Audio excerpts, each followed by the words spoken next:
Donc ce truc de... On n'a pas assez rentabilisé ce truc de StreamYard. Là.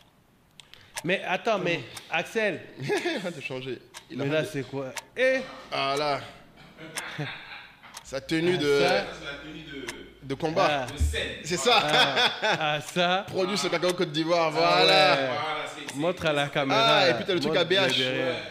Mais quand on va commencer, il va se lever pour montrer, expliquer aux gens la tenue. Voilà. Ok. Let's go. Bon. Moteur tour et...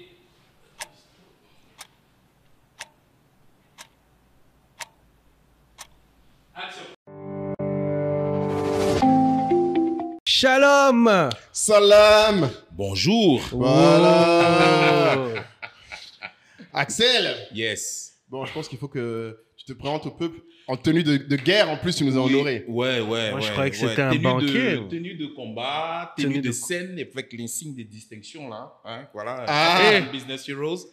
Qui a mais été donné par la c'est- fondation C'est Jack Ma votre Alibaba. secte, là. Ouais, c'est notre secte, comme tu appelles ça. Exactement. Voilà. Tu sais, Les gens Pour- qui ramassent l'argent. les gens qui ramassent l'argent. Et tu sais que les gens ne savent pas beaucoup. C'est vrai. D'ailleurs, l'application est ouverte en ce moment. Oui. Mais ils n'ont qu'à nous sponsoriser. Alors, Ben je oui, t'explique. Parce que c'est là, pour tu les vas faire la pub entrepreneurs. gratuite. Non, mais Je non, te sens c'est venir. C'est ma famille. Je te sens venir. Ouais, je te sens venir. Non, mais c'est ma famille. Bon, Je peux pas faire 15 ça. secondes de pub. 15 secondes de pub. Ouais. Pour tous ceux qui veulent avoir de 100 000 euros à 250 000 euros gratuitement, c'est pas de la dette. C'est juste un don de Jack Ma, comme Yeah. nous deux, on l'a reçu. Et ensuite, rejoindre une communauté d'entrepreneurs extrêmement talentueux. Tant que ta boîte a plus de 3 ans, même si c'est pas une start-up, tu vois, Axel a gagné, Mhm. tu peux postuler.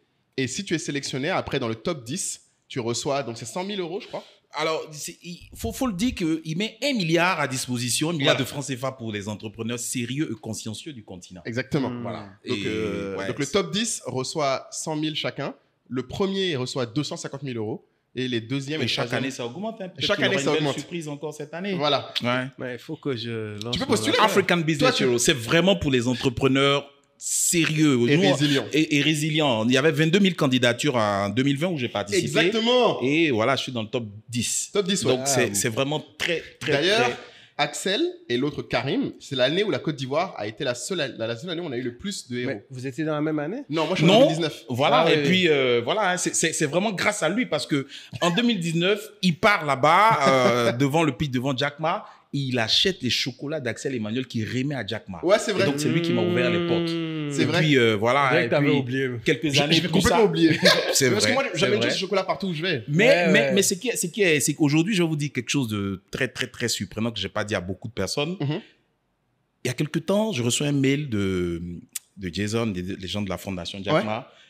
Il dit, Axel, Jack Ma veut que tu fasses le chocolat pour lui. Dans ses Ah, avions, dans ses... Voilà. dans ses avions. Ah, quand j'ai vu le mail, là... Hey Est-ce que c'est pas ouais. des brouteurs? C'est ça. Donc, je C'est tiens pas possible. à remercier mon frère parce que c'est grâce à lui. Non, mais de rien, mec, c'est Voilà. toujours normal. Non, mais en plus, c'est vrai. Parce que, Community. toujours. Quand on Mais- vous dit. Mais les en plus, c'est passes- vrai les passes qu'on est, décisives. on est hyper fiers parce que tu sais, normalement, dans ces concours-là, dans le top 10, c'est toujours une majorité de Nigérians, Oui, toujours. d'anglophones. Naija. Mais leur année, Ouais, il y avait deux. lui et Abdelkarim, Ouais. ils étaient les deux de Côte d'Ivoire et c'était la première fois où un pays francophone, En plein avait le Covid, plus en de héros. Oui. Ouais. donc Mais, 2020.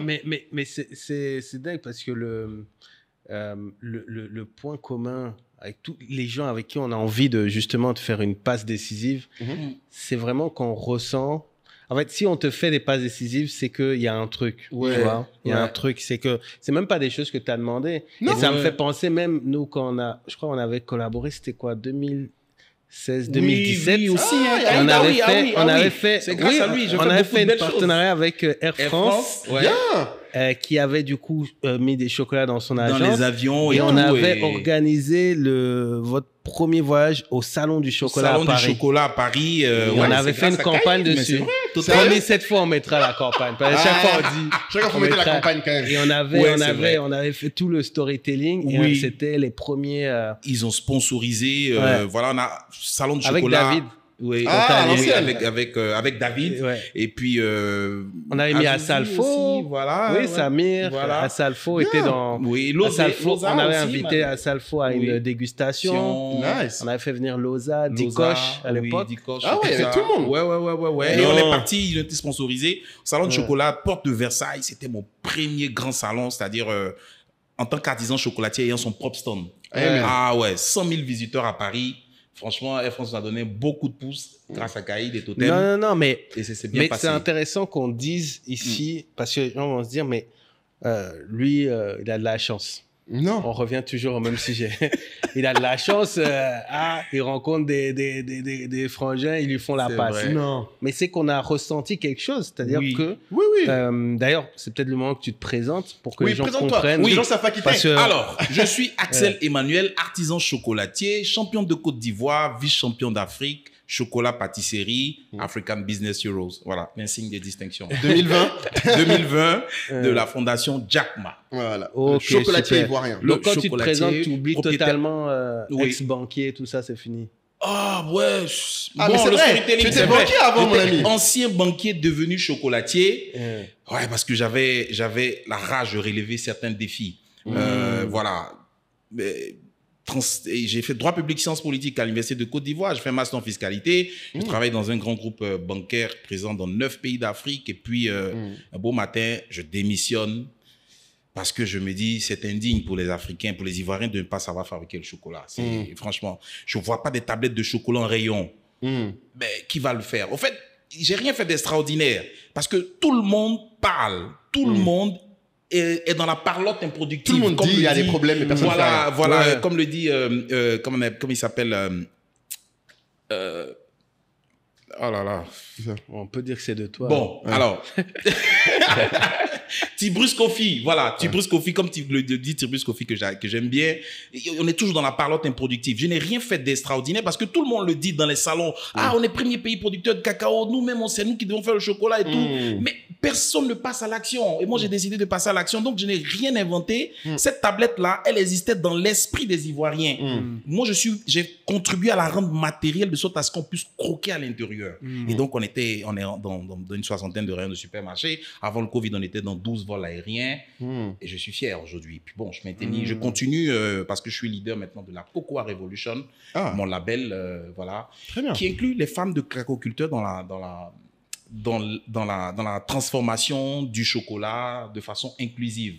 Voilà, parce que bon, voilà, les cacaoculteurs vivent avec 1 euro par jour. Putain. Ouais, c'est Sérieux? une étrange misère. Bah bon, alors, il ça faudra fait les inclure. la bonne transition. On va voir si tu vas assumer face caméra, mais hors caméra, tu avais l'air de t'opposer à certains propos. D'ailleurs, il faudra qu'on mette la vidéo. On parlait, avant que l'épisode commence, de certains propos de l'homme Tonton que l'on Dangote. nomme Aliko. Dans Le côté. king, l'Africain, le noir le plus riche du monde. Exactement. Donc là, attends, on va voir si la prod vous suivez. Donc là, à ce moment-là, vous allez mettre juste l'extrait. Là, ok, Voilà. c'est bon, ok. Donc parfait. là, les gens ont vu l'extrait, normalement. On peut commenter. Bon, ok. Alors, dans cet extrait, c'est vrai que c'est Aliko Dangote et Mohamed Mo qui parlent, ces Mo deux grands Ibrahim, milliardaires. Mo Ibrahim, pardon, excuse-moi pour voilà, qui parlent de la transformation du cacao, du Ghana et de la Côte d'Ivoire. Effectivement, la Côte d'Ivoire et le cacao et le Ghana sont les deux grands pays producteurs de cacao au monde. 60%. 60%, même un peu, voilà. Donc, en tout cas, 70% des fèves de cacao de ce monde viennent du continent africain. Alors, ce qu'il a dit là-dedans, ce n'est pas totalement correct. C'est que la Côte d'Ivoire ne gagne pas 6% de cette grosse masse monétaire. C'est 100 milliards de dollars, c'est même plus même, 100 milliards de dollars qui représentent l'industrie cacaoyère, chocolatière mondiale. Mais la Côte d'Ivoire transforme localement, c'est-à-dire qu'il y a bien maintenant, depuis 2015, la Côte d'Ivoire est le premier pays transformateur, premier broyeur. Et c'est une place qu'elle a ravie à la Hollande. Ah. Et l'année prochaine, ça va faire 10 ans. Vous voyez, la plus grande usine de fabrication de pâtes de cacao, Et en elle est en Côte Côte Qu'est-ce qui d'Ivoire. te gêne dans le propos? C'est le côté On le fait rien transforme pas, on fait rien. Oui, voilà, on fait quelque chose. C'est ça qu'il Et veut dire. Ouais. voilà, on ne vend pas que des fèves de cacao. On Le boit Ghana et quand la même. Côte d'Ivoire ne vendent pas que des fèves de Mais cacao. là où j'essaie de te suivre, c'est que toi-même, dans les nombreuses interventions médias que j'ai pu voir, c'était ton combat, c'est tu dis il faut qu'on industrialise, il faut qu'on industrialise. Donc, quelque part, est-ce que vous n'avez pas le même message? Oui, C'est le côté, il faut aller plus loin. c'est le même message. Aller plus loin, mais Mais tu pas veux pas dire forcément qu'il y aller a dans rien. le chocolat. C'est ça le truc. Parce qu'il y a des réalités qui sont tout autres qui font que ça ne peut pas matcher véritablement. Il y a énormément dans la chaîne de valeur des choses qui peuvent valablement aller mieux aux Africains et puis les faire mieux gagner de l'argent, par exemple, parce que... Tu dirais plus que le cacao Attends, n'égale quand pas tu dis, il chocolat. faut pas aller Dans le chocolat. Voilà, explique-nous Voilà, ça. la Le distinction explique-nous ça. chocolat, ce n'est pas le cacao et le cacao, ce n'est pas le chocolat. Explique-nous Le ça. coton, c'est différent d'une chemise. Et le prix du coton, le prix de la chemise sera toujours élevé par rapport au prix du coton. Le chocolat, c'est un produit qui, à l'intérieur, a d'autres matières premières qu'il faut rajouter, telles que le sucre. Dans un pays où le continent, par exemple, Dangote est la propriétaire de la plus grande raffinerie de sucre, même du Nigeria, mais ils ne font que 10% des besoins du Nigeria. Donc, le sucre importé, tout est importé, vous ne pourrez pas faire véritablement le chocolat. On prend un exemple, si vous prenez même 1/5 de la production cacaoyère de Côte d'Ivoire, on a 2 millions de tonnes et même plus. 1/5, si vous prenez 1/5 de cette production-là et que vous voulez faire un chocolat, vous allez jusqu'à à même 30% de sucre. La production nationale même de Côte d'Ivoire ne suffirait pas de sucre. Pour pouvoir faire ça. Pourtant, il y a Sucaf et il y a Sucrivoire de Jean Lubillon qui est le plus grand employeur de la sous-région. La Côte d'Ivoire a 225, 250 maximum tonnes de sucre. Donc ce sucre-là, vous allez aussi l'importer. Le lait, là, vous allez aussi l'importer. Et les conditions météorologiques pour le chocolat, c'est autre chose. C'est d'aller Donc, sur ce que d'autres tu choses. dis, que c'est pas aussi simple que ça de faire du chocolat parce que ça demande autre chose que du cacao. Oui, ça, ton c'est point. vraiment, c'est totalement différent. Ça demande autre chose. La majeure partie du chocolat, le chocolat industriel, l'élément essentiel ou la matière première pour fabriquer du chocolat industriel, je dis bien le chocolat industriel, ce n'est pas le cacao. C'est le Très sucre. bien. Ouais. Aux États-Unis, la loi autorise à appeler chocolat un produit qui a 10% de cacao. Waouh. En l'Union européenne, c'est 25-35 environ. Donc, C'est si ça, tu as le du truc. sucre, t'es bon. C'est bon. Voilà. Mais si tu n'as pas le sucre, faut savoir raison garder. Mais à ce Parce moment-là, que c'est quoi ton plan 90% alors de sucre, du sucre du Nigeria importé.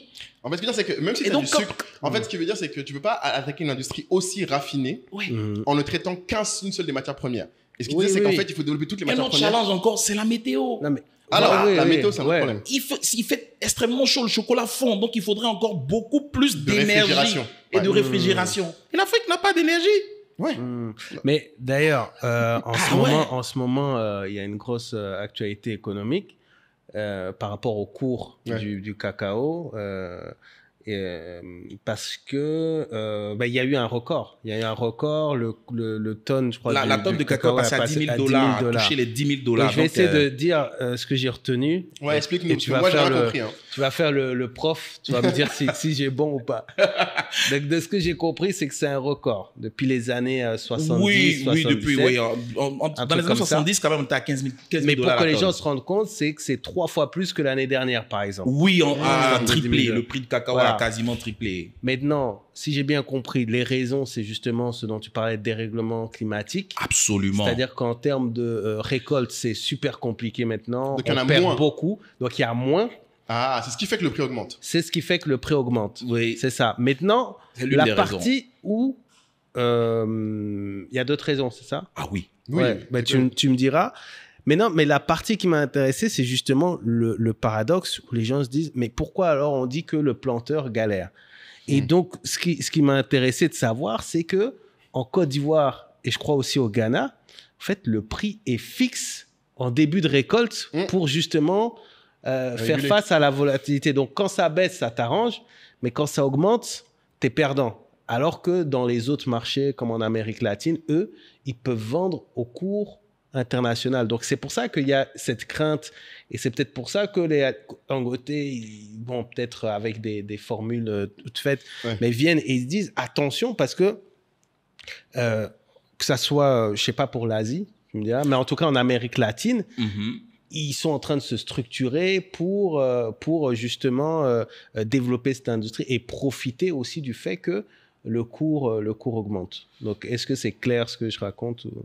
Ouais, alors déjà, il y a beaucoup d'éléments. Je crois même dans la vidéo, quand il discutait avec Mo Ibrahim, il disait qu'effectivement, la Chine produit tout, donc on peut produire, quel que soit l'endroit, on peut produire le chocolat et puis le vendre dans le monde entier. Oui, Ouais. bon, mais en même temps, c'est-à-dire, même les Italiens, les chaussures, il a donné l'exemple des chaussures en Italie. Les chaussures en Italie sont produites pour la plupart en Chine, parce que la Chine aussi est le premier pays producteur de cuir. Ouais. Donc, il y a des éléments. Voilà, c'est-à-dire que les États-Unis produisent tout en Chine, mais quasiment tout. Tout, ouais. Mais la plus grosse usine de fabrication de chocolat au monde, elle est américaine, elle est aux États-Unis. Ah bon? Ah, mais oui, c'est Mars. C'est Mars? Mais oui! Mars, mais Ouais, oui, mais là, Mars, mais là les tu chocolats parles Mars. encore du problème de la transformation. Mais pourquoi le ils ne les délégueraient planteur... pas si c'est aussi simple? Pourquoi ils ne les délégueraient pas en Chine, comme les iPhones? Oui. Il y a des choses qui... Voilà, c'est vraiment fait, ça. Et des sachants comme lui, il devrait peut-être avoir... En voilà. fait, Parce que ça fait 10 ans qu'on a Mais ravi quand on cette place l'invitera à la dans le Hollande. podcast, on va aussi t'inviter. Vous allez- on va Voilà, débattre. faut venir le contester. Mais je pense que c'est intéressant parce que si je comprends bien Mais- ce que dit Axel, Hmm. ton point, Axel, c'est qu'en fait, il faut que les gens arrêtent de dire qu'on ne fait rien. Il y a Oui, des oui, choses c'est qui ça sont son faites. principal. Il y a Ouais, beaucoup je de pense- choses qui sont Je faites. pense que c'est un plus gros Oui, point. mais Et de lui-même façon- au départ, il a dit les gens font rien, donc je vais faire. Ouais, Oui, oui. mais attention. Alors, mais c'est ça. C'est pour ça qu'aujourd'hui, les gens sont surpris de me voir dans le chip au cacao et tout. Oui, faut il a fait transformer. il a fait Mais une super pas forcément vidéo. le chocolat. C'est ça le truc. Le chip au cacao. Voilà, bon, c'est attachement entre les Sénégalais et la Côte d'Ivoire. Cadeau. Bon, Brut aussi a bien sauté sur l'occasion. Mais voilà, il faut dire que cette vidéo, ça a été fait avant la Cannes. Ça date de quasiment bientôt 1 an. Ouais, ouais. Mais bon, ils l'ont fait. Mais ils l'ont ressorti venir à- maintenant. Ils l'ont ressorti à Pâques, là, Bien pour, joué, Brut. Merci Ben à ouais, vous. ils ont bien fait. Bon, mais c'est tant mieux. C'est-à-dire, le cacao peut rentrer dans nos habitudes alimentaires pour En avoir dehors. une consommation locale, En dehors performante, du mais chocolat. pas force en dehors Donc du ça, c'est chocolat. aussi un de tes combats. C'est ça, véritablement, un des grands combats. Sinon, ouais, mais 10 000 $ la tonne, c'est vraiment monté. Mais comme je dis, je suis maître de chocolat, je suis pas maître de cacao. C'est totalement différent. On m'a expliqué de façon avec des traders. Même si on vous explique, vous allez jamais comprendre. Complètement C'est comprendre. tellement complexe. Toutes les matières premières du monde, c'est l'acheteur qui fixe le prix. Ouais. Moi, j'ai fait des sculptures en chocolat qui coûtent 1 000 €, 10 000 €. Je fixe mon prix de ma tablette. Mais vous ne pourrez jamais fixer les prix des matières premières. C'est l'acheteur qui fixe le prix. La chemise ou le jean coûtera plus cher que le kilo de coton. Le coton, c'est 50 centimes. Mais quand vous voyez le prix du jean, c'est multiplié par 1000 souvent. Ouais. Et c'est ça qu'il faut se rendre compte à l'évidence. Avec 1 kilo de cacao, moi, je peux vous faire 1000 plats de chip au cacao qui vont coûter 3000 francs. Ça fait 3 millions de francs CFA. Donc, vraiment, entre comparer le kilo du Cameroun, 5000 et tout, le choix est vite fait. Ouais. Transformer, c'est la solution. Et donc, c'est pour ça que depuis 2016, j'ai mené le combat avec la Cocoa Revolution, mon label. J'ai formé 2000 femmes de cacaoculteurs dans tous les villages au Congo, en Afrique, partout, à transformer le cacao et de pouvoir en vivre mieux. Et ce documentaire a été mis en lumière sur Netflix, Rotten, saison 2, Bitter Chocolate. Vous pouvez voir ça. Ouais, c'est vrai que C'est t'es vrai. passé sur Netflix aussi, pour ceux qui ne savent pas. Et je pense qu'il y a un truc qu'il faut que tu dises, c'est intéressant, parce que je vais un peu te simplifier, parce que nos auditeurs, forcément, n'ont pas autant de maîtrise que toi. Mais je pense que tu me confirmes ce que, si j'ai bien compris. Ce que les gens ont du mal à comprendre, c'est que dans la chaîne de valeur, plus tu essaies de faire un produit fini qui implique d'autres matières premières, plus c'est cher, coûteux et complexe. Et donc, ce qui se passe, c'est que ce que toi, tu essaies de faire expliquer aux gens, c'est que cacao n'égale pas chocolat. Parce que le chocolat est plus Et qu'il faut complexe, essayer de se c'est ça. rapprocher de transformation. Il faut toujours transformer, mais transformation qui nécessite moins d'autres matières premières et moins d'autres composants. Exactement. Et c'est ça le point en fait que les gens ont du mal à saisir, c'est qu'en fait, on n'est pas obligé de... Et c'est l'erreur classique, tu sais, en économie, où tu as tendance à vouloir reproduire ce que fait les leaders sans tenir compte de qu'est-ce qui fait leur force à eux. La raison pour laquelle tu as raison, Mars est le plus gros producteur de chocolat, c'est parce qu'ils importent de partout ailleurs, mais ils ont les conditions là où ils sont, parce que la commercialisation n'est pas la production, Exact. qui n'a rien à voir non plus avec la transformation. Et je pense que les gens doivent comprendre, s'ils doivent retenir qu'une chose que tu dis, c'est qu'en fait, il y a différentes étapes de la chaîne de valeur. Tu as la culture, tu as la récolte, tu as la production généralement. Ça, c'est une chose qui, à terme, les gens le réduisent à combien on achète la matière première. Mais ça, c'est pas vrai. Parce que la matière première en elle-même, tu peux rien faire avec. Tu peux rien faire avec. tu peux rien La faire. tonne de 10 000 $, la tonne dont on parle là, c'est pas, elle est différente, totalement différente du cacao Borchon que vous achetez. Ah, qu'est-ce qu'il y a de Aucun différent cacao ne sort de Côte d'Ivoire s'il n'est pas traité. On appelle ça le cacao usiné. Il y a des usines spéciales ici qui usinent le cacao. Donc, le chocolat, les fèves de cacao brut qui coûtent $10 000 la tonne là, c'est totalement différent de ce dont on parle déjà. C'est autre chose. Donc, c'est autre chose. Donc, vous pouvez vous mettre juste dans la chaîne de valeur de l'usinage. Souvent, c'est 10-15 francs par kilo. Mais ils font des chiffres d'affaires de millions d'euros. C'est magnifique. Rien qu'en usinant. Donc, ça veut dire que, en Et fait. moi, j'ai montré un système à mes femmes là, dans toute la Côte d'Ivoire. Elles grillent le cacao avec la casserole. Elles le décortiquent. Elles vendent les fèves. Elles peuvent aller jusqu'à 5 000 francs le kilo. Ah ouais. Ben voilà, dans un endroit où elles n'ont pas beaucoup d'argent, c'est une manne financière. La dernière fois, j'ai eu une de mes coopératives qui a eu à transformer 30 tonnes à l'année. Waouh. Avec 3 500 à 4 000 francs le kilo. C'est beau, une ça. manne dans un village. Rien qu'avec une casserole et se mettre au travail. Et ce qui est intéressant, ce que tu dis, c'est que moi, j'aime beaucoup parce que ça fait appel à quelque chose que nous, on essaie de répéter souvent dans le podcast, c'est l'humilité. Et de commencer petit. Ouais. En fait, toi, j'ai l'impression que tu as fait la même chose que beaucoup de gens. C'est que normal, ne connaissant pas, tu es allé à l'aval. Je veux le Et ça. supermarché, Voilà, je veux le voir problème mon de produit faim. dans le C'est ça, supermarché. qui est la tablette. Et c'est après que tu as compris. En grandissant dedans, Ouais, tu as fait, mais en fait, merde, c'est pas là où il faut faire le C'est taf. pas là. C'est vraiment pas là qu'il faut Et faire c'est le cette taf. leçon, je pense, qu'on donne Mais aux gens. justement, ça, c'est important qu'on rentre là-dedans, dans ta façon, dans ton voyage. Parce que, comme on l'a dit, tu étais banquier, Oui. tu es arrivé dedans et tu as utilisé une formule, tu as dit un beau matin. Mais, Ouais. rappelle-nous, quel était ton plan et puis à quel moment tu as déchanté justement et à quel moment tu t'es dit non, il faut que je bosse le truc, que je comprenne A à Z et que tu es arrivé. Parce que j'ai l'impression que tu es passé, tu vois, un peu vite de ton rêve à aujourd'hui où tu dis il faut pas faire ça, il faut pas faire ça, il faut pas faire ça. Ouais, Donc faut faire explique-nous Ouais, un peu l'histoire. ton histoire. Alors, donc, au plateau où je travaille, c'est vrai que moi, je suis allé vraiment quasiment comme par conviction. J'avais pas d'économie, Voilà. franchement, pour dire, ouais, il faut, bon, c'est ce que je déconseille vraiment aujourd'hui à ceux Maintenant, qui tu veulent dis quoi, démissionner. ouais. Effectivement, il faut vraiment avoir un matelas, comme on dit, vraiment une belle économie pour pouvoir, des belles économies pour pouvoir amorcer l'avenir. Mais moi, je sors de là. Et je constate, juste autour de moi, il y a Air France, il y a MTN et tout. Et puis pour moi, j'ai dit, bon, moi, je vais faire le chocolat. Mais je ne suis pas directement allé en rayon. J'ai fait un système de customized chocolate, c'est-à-dire pour les entreprises et les particuliers. C'est comme ça quand Air France, on contacte Air France en 2016 et ils font du chocolat qui rentre après dans les avions. Exactement. Donc, je choisis une cible. Mais je démissionne. Mais bien avant ça, il faut le dire aussi, effectivement, je me suis fait former. Parce que ce qui m'a donné comment on appelle ça, les étincelles dans les yeux, j'ai toujours pensé aussi que tous les Africains, tous les chocolatiers du monde étaient des Occidentaux. Pour moi, tous les chocolatiers du monde étaient des Blancs.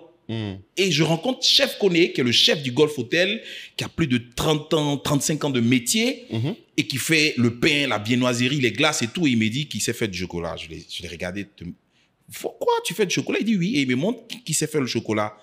Et je me forme avec lui 6 mois. 6 mois, t'as fait? Jour et nuit, 1h du matin et tout ça. J'étais tellement passionné. Et donc, quand j'ai vu le truc, j'ai dit, ah, moi, je suis prêt. Donc, je vais fabriquer le chocolat et je vais le proposer à des personnes qui peuvent l'acheter. Voilà. Donc, et donc, déjà, tu as mis 6 mois de ta vie. Ah oui, dans la formation. Ça, c'est tellement déterminant. On va faire une petite pause là-dessus parce qu'on veut que les gens...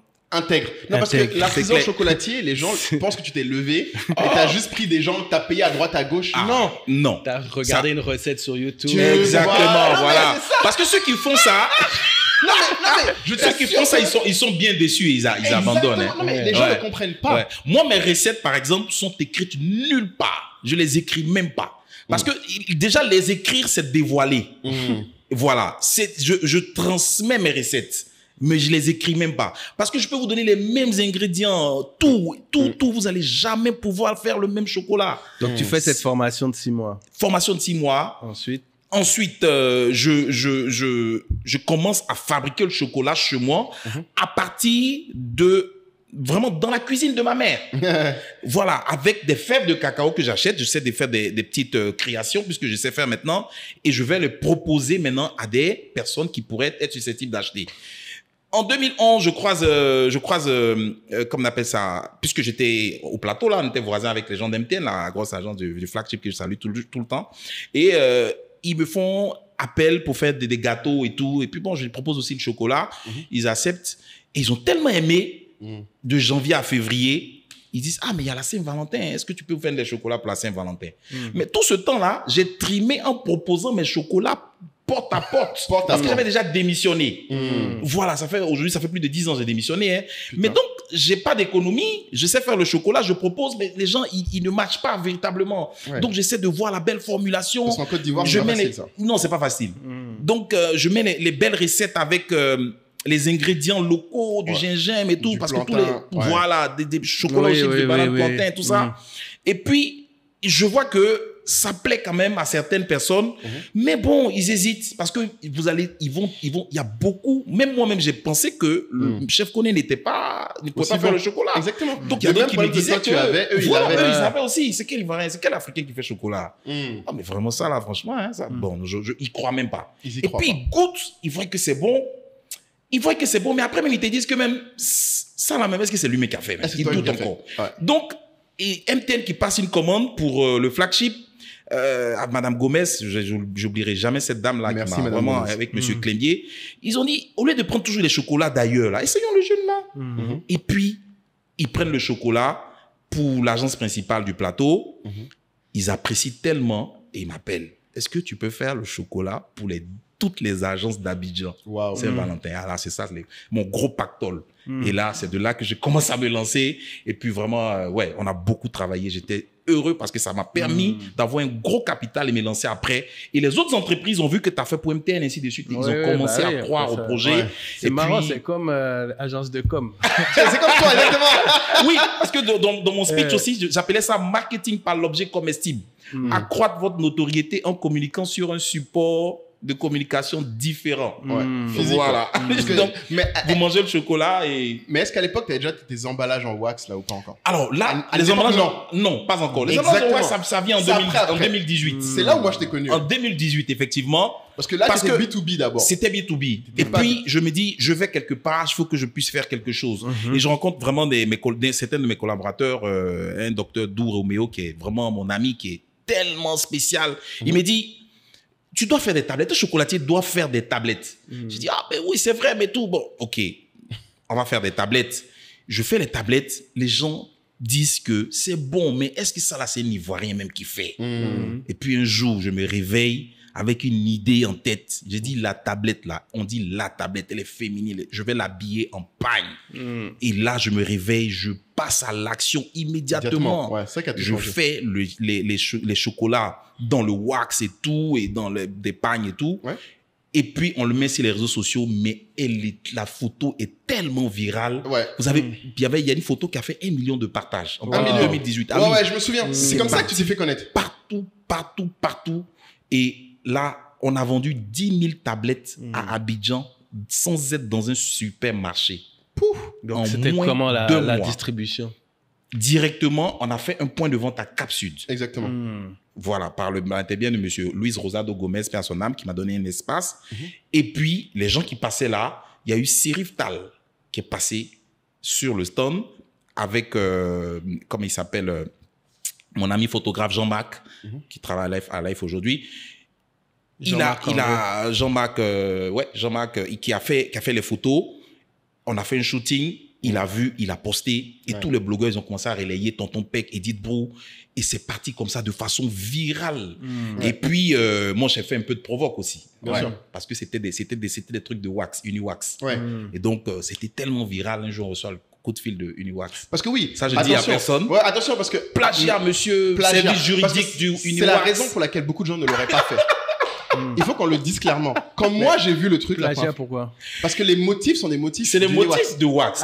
Moi je suis juriste, j'ai fait droit public sciences politiques. Je savais qu'il y a beaucoup de ces motifs là qui sont rentrés dans le domaine public. Exactement, c'est ça qui t'a sauvé. Voilà, mais les gens ne savaient pas. T'aurais pu être intimidé. Oui. Et ce que je peux te dire, c'est que quand il a fait, au moment où il a fait, comme moi je le vois à Paris. Je me souviens, j'étais encore à Paris, je crois, quand j'ai vu les premières images. Tous mes créateurs m'ont dit oui, mais lui, il est fou, Uniwax va le tuer. Et ce qui est marrant, c'est qu'en fait, beaucoup d'entre eux, en fait, et là, je pense que c'est vrai qu'il faut que les gens comprennent un truc. D'autres personnes ont tenté de faire du chocolat avant toi, peut-être. Mais ce qu'ils n'avaient pas, c'est comme ils n'avaient pas ta maîtrise et ta créativité. C'est cela. Ils n'ont pas pu prendre le risque et s'organiser derrière. Parce que beaucoup de gens, je t'assure, même si d'autres gens ont eu cette idée, je suis sûr que d'autres gens ont voulu mettre du pain, mais où ils ont eu peur, ou ils n'ont pas su comment le faire. Ouais. Mais moi, j'avais un plan très c'est ça qu'il faut pas négliger. Voilà. Parce que je commence avec le wax. Oui. Mais en même temps, dans la même collection, on avait 16 à 20 saveurs. Ouais, il y avait aussi le pagne africain. Tu avais le kente, t'avais donc, il y avait cette grande polémique. Le wax n'est pas africain, le wax n'est pas africain et tout et tout. Donc, du coup, comme ils m'ont menacé, et puis c'est de bonne guerre, c'est leur droit, ce sont les motifs. Je dis, bon, ok, bon, je retourne au pagne africain. Donc, les kémites, les autres qui disent, ah ouais, c'est le vrai pagne, le kita même, c'est le pagne de nos ancêtres et tout. Ben, je vous le sers maintenant. Donc, il y avait le pagne, le Samakanka de l'Angola, le Bogolan du Mali, le pagne lépi de la Guinée, Conakry, le pagne de la Guinée forestière, le kente, le pagne baoulé qui s'apprête à rentrer au patrimoine immatériel de l'UNESCO, la toile de Korogo, très espérante et tout. Donc, je repars sur ça. Les gens adorent. Et puis, les gens adorent. Ils disent, ah, mais c'est bon, c'est mieux même que les wax. Donc, il a su naviguer. Voilà. Un autre truc qu'il faut savoir, c'est qu'il a su, après avoir su produire, développer le B2B, pour le B2C, tu as su quand même naviguer les tendances. Parce que mais justement, très dur. Qu'est-ce qui fait que tu commences par le B2B? Ouais, je commence par le B2B parce que, je répète encore, le chocolat n'est pas dans les habitudes alimentaires des Africains. Non, mais ça, c'est la super important parce que, voilà. Tu sais, là, on parle du chocolat, mais beaucoup de gens ont des rêves de créer tel ou tel produit. Et à partir du moment où ils aiment et leurs voisins aiment, ils se disent tout le monde peut aimer. Tout le monde peut aimer. En général, ce qui se passe, c'est qu'on se lance dans des activités B2C. Exactement. Et après, avec l'expérience, on se rend compte que vaut mieux peut-être essayer de se battre en B2B parce qu'en une commande, tu peux être lancé. Exactement. Et du coup, c'est impressionnant que tu aies directement la vision de commencer avec les entreprises. Voilà, j'ai commencé avec les entreprises, ça m'a donné quand même le capital. Et puis après, maintenant, je pars sur les particuliers. Mais pour toi, c'était clair, c'était une évidence. Non, c'était une évidence. Parce que les Africains, vraiment, je vous assure, c'est vraiment... Et même, je dis toujours, même dans 30 ans, ça ne sera pas encore dans les habitudes alimentaires. Mais ce que j'aime beaucoup dans ton discours, et ce qu'il faut que les gens notent, c'est que en marketing, on appelle ça l'insight. C'est-à-dire qu'en gros, tu dois toujours être capable de justifier une décision par un insight fort. Et en gros, lui, son insight, ça, même sans avoir fait études, mais il connaissait suffisamment le marché pour dire les Africains n'ont pas dans leur habitude alimentaire de manger du chocolat comme ça ici et là. Donc, je vais passer par les entreprises, en faire un outil marketing, etc. Parce qu'on grave le logo sur votre chocolat. C'est celui qu'on a fait avec du coup, qu'est-ce qui te fait, puisque tu as cet insight où c'est pas dans les habitudes, qu'est-ce qui te fait dire que, est-ce que tu as cette conviction qu'un jour ça va changer? Je vois la société, je vois les chocos, je vois les, tu vois? Oui. Qu'est-ce qui fait que tu te dis, ben, un jour ça va marcher sur le B2C? Alors, le truc, c'est quoi? C'est que ce qu'il faut retenir avec un produit, il faut avoir un positionnement. Si tu n'as pas de positionnement, tu n'as pas de cible, vraiment, tu es perdu. D'accord, mais tu dis que c'est pas dans leur habitude. J'arrive. Mais le chocolat aussi, c'est un produit international. C'est ça. Il le vend pas localement. Je le fais ici pour les gens d'ici. Donc, la cible déjà et le positionnement, il y a beaucoup de gens, comme vous dites, les chocos, la classe moyenne et tout, les expats, des gens qui trouvent que c'est indigne quand même qui viennent en Côte d'Ivoire et puis on leur donne des produits de la grande production et tout. Voilà, donc, qui veulent voir. Donc, eux, là, je les cible d'abord. Mais le marché, dans définition, c'est l'endroit où vendeurs et acheteurs se retrouvent. Le même Vilsco que vous voyez là, en Hollande, l'usine existe depuis 1800. 90% de toute sa production vient sur le continent. Le marché du pagne est en Afrique, mais l'usine est en Hollande. Il y a des gens qui vivent dans la ville, même à Amsterdam, vous leur demandez le WAC, ils ne savent même pas que ça vit ici, que c'est fait chez eux. Donc, vous pouvez produire ici et aller sur le marché. Si le marché du chocolat est en Occident, il faut se retrouver là-bas aussi. Si le marché est sur Amazon, il faut se retrouver là-bas. Donc, une partie de ma production part en Occident. Ok, et ça aussi, c'était dans le plan. C'est aussi dans le plan. Voilà, une partie part en Occident, une partie part sur le marché, parce que dire en Occident, c'est vraiment sur le marché du chocolat. Ou partout il faut aller le trouver, même si ça implique vraiment des difficultés, parce que je dis, la logistique du chocolat, c'est vraiment, ça rigole pas. Sur le chocolat, ils font. Aujourd'hui, on a 40 degrés là, c'est insupportable, on peut même pas faire du chocolat ici. On peut rien faire. Tu vendais à No Fister, toi? No Fister, c'est... Nos Fistons à Paris, ouais. Oui, bon, Noir alors, et fier. Il a vendu partout, lui. Oui. Ah non, c'est vraiment, on a pu faire. Oui, et puis après, voilà, on a vendu nos produits partout Partout, il y a un marché. Voilà, finalement. donc sur la boutique en ligne, nos tablettes sont vendues dans le monde entier. On vous livre dans le monde entier. Moi, j'ai une question. On a des clients en Nouvelle-Calédonie, Danemark et tout. Et le premier acheteur, c'est les États-Unis, peut-être à cause de documentaire de Netflix. J'ai une bien sûr. question, Axel. Et il va falloir essayer de pas être trop technique, mais c'est vraiment un truc que j'ai en tête quand j'entends comme ça des gens qui font le pas de l'export.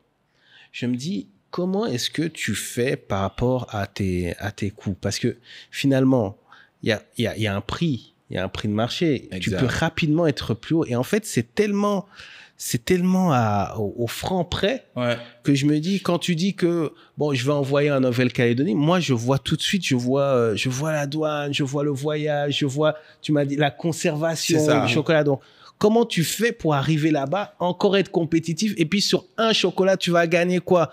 Je sais pas quelles sont les marges, mais peut-être tu vas gagner 1 euro. Enfin, je me dis, en fait, la motivation de ça, tu vois, c'est ce qui me fascine dans le B2C, en fait. C'est que je me dis, tu es obligé de jouer la masse, mais c'est une énergie énorme. C'est des efforts qui sont colossaux, en fait.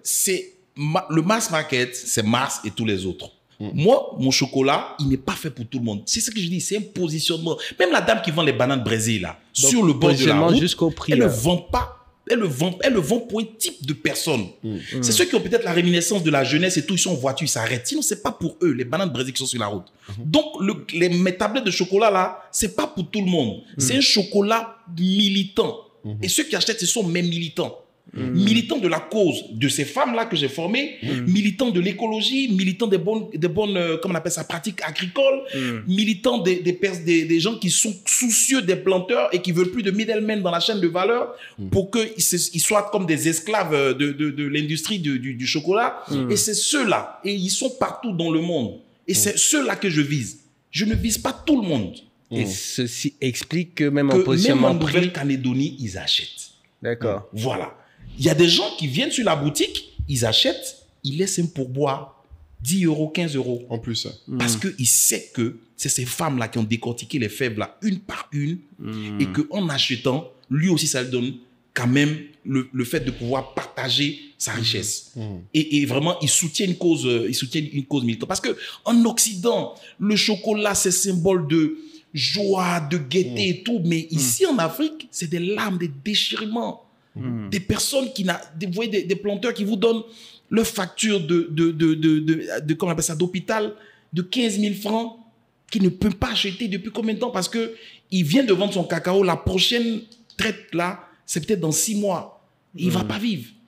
Et donc, quand ils sont alliés comme ça dans la chaîne de valeur, ces 2000 femmes que j'ai formées là, ce ne sont pas mes employés, hein, ce sont mes partenaires. Aujourd'hui, j'ai fait d'elles des entrepreneurs. Et si vous êtes partout dans le monde, vous pouvez commander du beurre de cacao, des fèves de cacao, vous commandez avec elles et vous livrent partout. Donc, c'est vraiment cet attachement-là à une cause. Et c'est ça que moi, j'essaie de vendre. Donc, je ne vends pas du chocolat pour mass market pour tout le monde. Donc, c'est ce qui fait qu'on a une gamme de personnes qui viennent sur nos salons, qui nous suivent partout dans le monde et qui achètent. Voilà. Je ne veux pas... Et c'est comme ça. Même chez les industriels. Vous allez voir que Ferrero va faire de la pâte à tartiner. Oui, mais rien ne les empêche Ferrero de faire des tablettes. Nutella, ouais. C'est Lindt qui fait tablettes. Ouais, donc, il parlait de la chaîne de valeur, là. Il y en a tellement... Tu peux t'arrêter au jet cacao, puis tu vas faire du chiffre. Voilà. Donc, ils focus direct. Rien n'empêche Lindt de faire une pâte à tartiner. Comme Nutella. Mais Nutella, ils font son truc. Et aujourd'hui, comme je dis, c'est une grande industrie, mais qui rapporte énormément d'argent. Et les planteurs qui sont à la base de tout ça, ils n'ont même pas 1/10 du prix de la tablette de chocolat. Moi, j'aimerais que tu... Ferrero, par exemple, Giovanni Ferrero, celui qui vient de reprendre de son grand-père, le petit-fils, il est devenu l'Italien le plus riche du monde. Même pas le plus riche de l'Italie. L'Italien le plus riche du monde. Sur le magazine Forbes. L'année dernière, ils se sont partagés 2 milliards d'euros de dividendes. Pour ceux qui ne savent pas, Ferrero est à la fois propriétaire des marques Ferrero Rocher, Nutella. Alors, moi, tout ce qui est Kinder, Tic Tac, tout ça, c'est Ferrero. Tic Tac aussi. Ça c'est le truc le plus random. Donc, ça, mais moi, je ne le combats pas parce que je suis un entrepreneur. Mais je veux juste limiter avec mes femmes. Transformons aussi. L'argent se trouve du côté de la transformation. Je ne sais pas qu'est-ce que c'est que le cacao. Moi, je peux fixer le prix. Je sais comment on fixe le prix du chocolat. Et le prix du chocolat, il ne fait qu'increase. Ça ne baisse pas comme les prix des matières premières. Okay. Donc, c'est pas le même marché. C'est pas le même marché. Exact. Vraiment. Les traders m'ont expliqué comment on fixe le prix du cacao et tout ça. Je laisse ça pour les Mais c'est intéressant parce que, du coup, même pour les gens qui réfléchissent sur d'autres denrées, peuvent, comme tu fais souvent l'analogie avec le coton. Ouais. Mais attention, ouais. Mais avec le manioc, par exemple, j'ai l'impression qu'on est un peu plus dans cette optique d'Afrique de transformation, parce que tu verras, chaque pays africain voilà, en RDC, c'est 400 kilos par habitant, la consommation du manioc, ça rigole pas. Mais c'est que je dis ici aux gens qui ne comprennent pas, les femmes même qui vendent la tiéké, là, qui font le chiffre dans la tiéké, là, renseignez-vous, elles n'ont même pas de plantation de manioc. Oui. Elles font pas de plantation de manioc. Elles n'ont même pas de plantation de manioc. Elles vendent à tiéké, elles transforment la tiéké. Donc, la matière première, si vous avez déjà une plantation, c'est bon. Transformez au moins 1/10 ou bien 1/3 de votre production en des produits sains, basiques, dont les gens peuvent utiliser. Dans la fève de cacao, vous avez au moins 55% de matière grasse. C'est-à-dire la moitié de la graine de cacao, c'est de l'huile qu'on appelle le beurre de cacao. Et je montre à ces femmes-là comment extraire l'huile de beurre de cacao. Et c'est une huile qui est très bonne pour la peau, les cheveux. Les gens toutes les Ivoiriennes veulent se rendre belles, 30 millions d'habitants, elles veulent toutes être jolies, pata. Mais le beurre de cacao est une solution pour les cheveux. Ça c'est bon pour les cheveux secs et indisciplinés. Tout ça, ça te les gère, mais vraiment de façon spéciale. Donc, des petites recettes comme ça, là, vous pouvez en vivre. Et mes mamans, là, si vous voulez du beurre de cacao, vous les appelez, elles vendent à 12 000 francs le kilo. Et ça marche, elles ont toujours des ruptures. Azagué, j'ai même fait à Séguéla, comment on appelle ça, tout maudit, partout dans la Côte d'Ivoire, c'est des petites unités de fabrication comme ça, artisanales. Elles vendent du beurre de cacao. Et puis, elles ont des petites recettes pour vous. Vous prenez le beurre de cacao, une petite recette, une petite astuce pour tout le monde. Le beurre de cacao, juste avec du miel et même un jaune d'œuf. Vous le battez, vous allez avoir comme une crème de beauté comme ça. Vous le mettez dans vos cheveux. 1 heure avant de les laver et de les peigner, vous allez voir le résultat. Bon, ça peut être une belle recette pour ceux qui veulent faire un peu de cosmétique. Ça, c'est cadeau. Hein? C'est grâce à Caïd et c'est super important que tu décris parce que c'est ça que je pense qu'il faut que les gens tirent.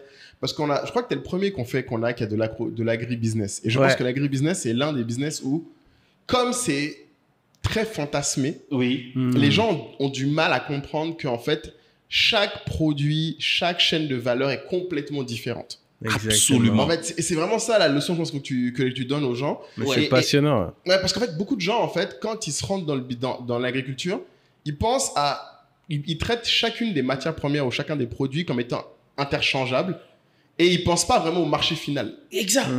Alors que toi, tu es parti dès le départ en pensant d'abord à la cible. Et ensuite, tu peux construire. En fait, il faut construire d'abord une cible, un besoin, un produit. Et ensuite seulement, tu vas réfléchir à OK, bon, ben, je vais me fournir là.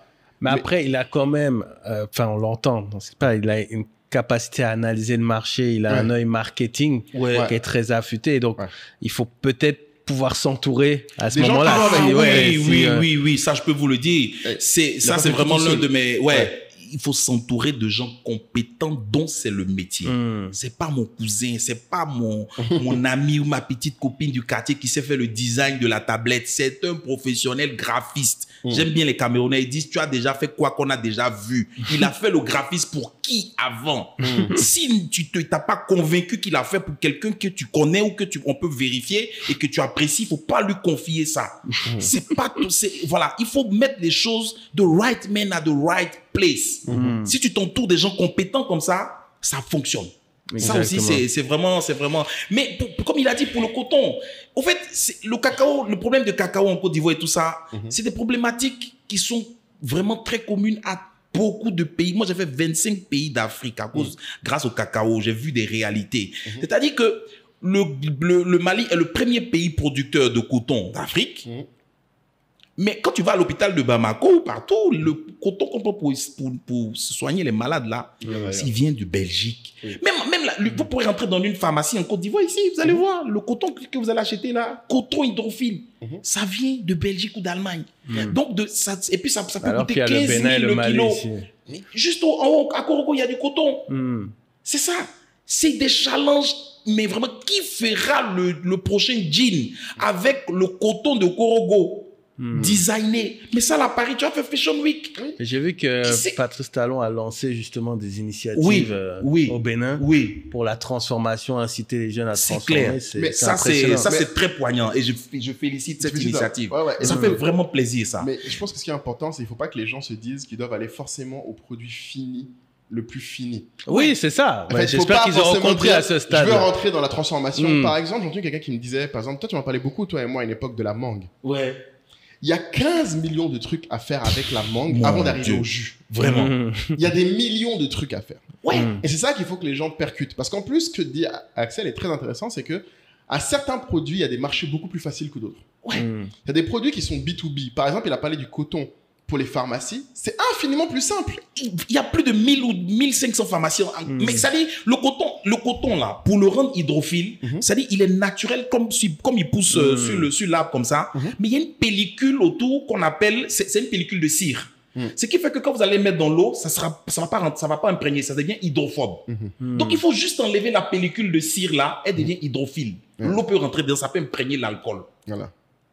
Mais pour faire ça là, ça doit venir de Belgique. Mais vous savez, l'analogie que ça me donne, c'est que l'analogie que j'ai en tête, c'est comme si la business était similaire à l'immobilier, dans le sens où il y a des gens qui vont faire des projets avec l'émotion, avec le cœur, avec l'envie, avec son dos et rêve, et d'autres qui vont le faire avec le business. Exactement. Je fais le gros œuvre, je vends. Je fais le... Tu vois? Exactement. Et c'est pareil. Il y en a qui vont dire, je veux faire du jus de... Mais pourquoi? Tu vois? Mais en fait, finalement, pourquoi? Avec la mangue, tu peux faire du cuir. Mais oui. Même les fruits séchés aussi, ça se vend. Les fruits séchés, simplement. Mais c'est-à-dire que, il y a, bon, les données statistiques pour la mangue, là, c'est beaucoup effrayant. 180 000 tonnes de mangue sont gaspillées. Produites dans le pays. Vous avez 30% qui part à l'étranger, à l'export, 10% qui est consommé localement. Et les 60%. Et le reste? C'est pourri, jeté dans la nature. Mais ça c'est un gros sujet, mais ça, c'est dans le monde entier. Ce que j'ai vu, c'est les légumes. Pour nous, là, c'est autre chose. Non, là-bas, c'est anti-gaspi. Ça, c'est autre chose. Parce que les Africains qui sont là à Séville, les oranges de Séville, là, on les cueille pour faire de l'électricité. Quoi? Méthanisation. Mais oui! Dans le sucre, ça dit tout corps. Comment on appelle ça? Non, Dieu a fait des choses. Non, mais c'est spécial. Mais pourtant, en fait, c'est Dieu nous a laissé les trucs, mais c'est nous. Regardez tous ceux qui sont à Séville, vont vous dire.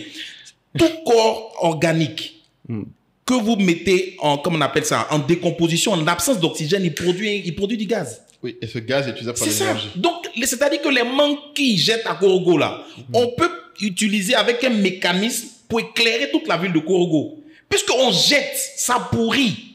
Allez au nord, vous allez voir, on appelle ça les cimetières de mangue. Ah ouais? Mais oui. Et voilà. Mais comme il a dit, la peau, vous pouvez l'utiliser. Les Hollandais font ça pour faire du cuir. C'est juste la peau. Bon, mais là aussi, comme il a dit, est-ce qu'il faut faire le jus ou est-ce qu'avec l'émotion, vouloir faire le cuir, est-ce qu'il aurait marché? Tu as visé aussi les chocos d'Abidjan qui vont venir, les véganes qui vont faire le cuir, une chaussure dans le cuir de mangue. C'est toi qui vois. Mais l'opportunité est là. En fait, ou les sécher les mangues juste au soleil. En fait, ce qui est passionnant avec l'agri-business, c'est que, comme tu as dit, c'est comme la real estate. C'est juste que c'est quelque chose qui demande un niveau de curiosité scientifique que pas beaucoup de gens ont. Ouais, faut des sachants. Auquel il faut ajuster après le marketing pour savoir identifier le marché. C'est là où ça crée un problème. C'est là ça crée. Oui, parce que se réveiller et dire je vais faire un militant. Il faut quand même avoir une réflexion un peu poussée. Faut pas juste y aller en mode et puis moi je veux aider l'Afrique. Mais après, comme a dit Axel, tu peux y aller comme ça, mais il faut être humble et ajuster et apprendre. Le problème, c'est que beaucoup de gens y vont et s'obstinent.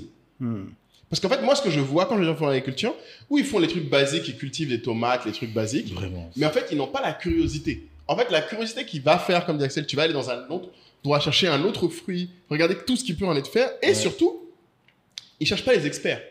C'est ça. En fait, si tu vas avoir des experts, tous les gars que je connais qui sont experts dans ce domaine comme Axel, ils vont tous te dire, non mais les gars, on n'a pas un problème d'opportunité de transformation. On n'a pas de problème là-dessus. On sait tous comment transformer, on sait tous comment on peut le faire. Il faut juste qu'il y ait des gens qui s'assoient, qui en aient plus entre nous qui s'assoient là-dedans et qui transforment ça en commercialisation. Sinon, transformer, là, c'est pas le plus gros problème. Quand tu dis commercialisation, tu veux dire aller jusqu'à amplifier et toucher ta cible. Et faire de l'argent avec. Faire de l'argent. En fait, c'est deux métiers différents. Les producteurs sont pas des commerciales. Ils savent pas vendre. C'est ça. Mais moi, quand je vois ma tata là, qui fait des chips bananes, là, les meilleurs d'Abidjan, là, vraiment, je me dis, mais elle, là, tu peux être sûr au moins qu'elle n'a pas de plantation de bananes. Oui, maintenant, ça, j'ai bien compris. Mais je pense qu'elle a un truc pour le choix des bananes, par contre. Parce qu'il y a d'autres là. Elle est formée. Elle a des méthodes pour que l'huile là, ça ne reste pas dans le paquet. Et ça, c'est de la chimie. Elle a appris peut-être par expérience ou bien elle a été formée, mais toi-même, tu sais pas. Pas une autre dame qui lui a montré les secrets. L'initiation. Moi, j'ai été initié par Chef Kodé. Chef Kodé, c'est nouveau, hein. Il m'a initié au cacao, au chocolat. Ah ouais, ça, c'est des grands secrets. C'est pour ça que voilà, au dernier salon du chocolat, on a reçu, il y avait 150 chocolatiers. On a remporté la médaille d'or et la médaille d'argent. Médaille d'argent pour moi, médaille d'argent pour le chocolat au sésame. Et puis la médaille de bronze pour mon chocolat noir. 150 chocolatiers venus de 4 continents. Et vous avez tapé ces gens-là. On a gagné. Donc c'est ça. Il y a des secrets. Ah ouais, donc il faut être coaché. Donc c'est cette dame-là, elle n'est pas là comme ça dans les bananes comme ça. Elle n'a pas de plantation de bananes. Non, mais elle connaît tout le reste. Et puis après, aujourd'hui, tu vas voir que sa fille l'a mis sur TikTok maintenant. C'est ça, non? On commence à voir et tout. Et puis c'est ça. J'ai mon jeune loup que je cote qui est à Dakar là. Il a fait l'école de Dakar, le ESP, non? L'INP de Dakar. Voilà. Aujourd'hui, il vend les chips de bananes. ISM. Et oui, il vend les chips de bananes à Dakar.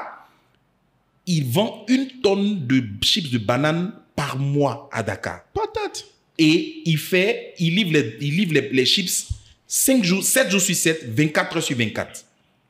Les chips d'Abidjan, là, il les fait venir et il les vend à Dakar. 7 jours sur 7.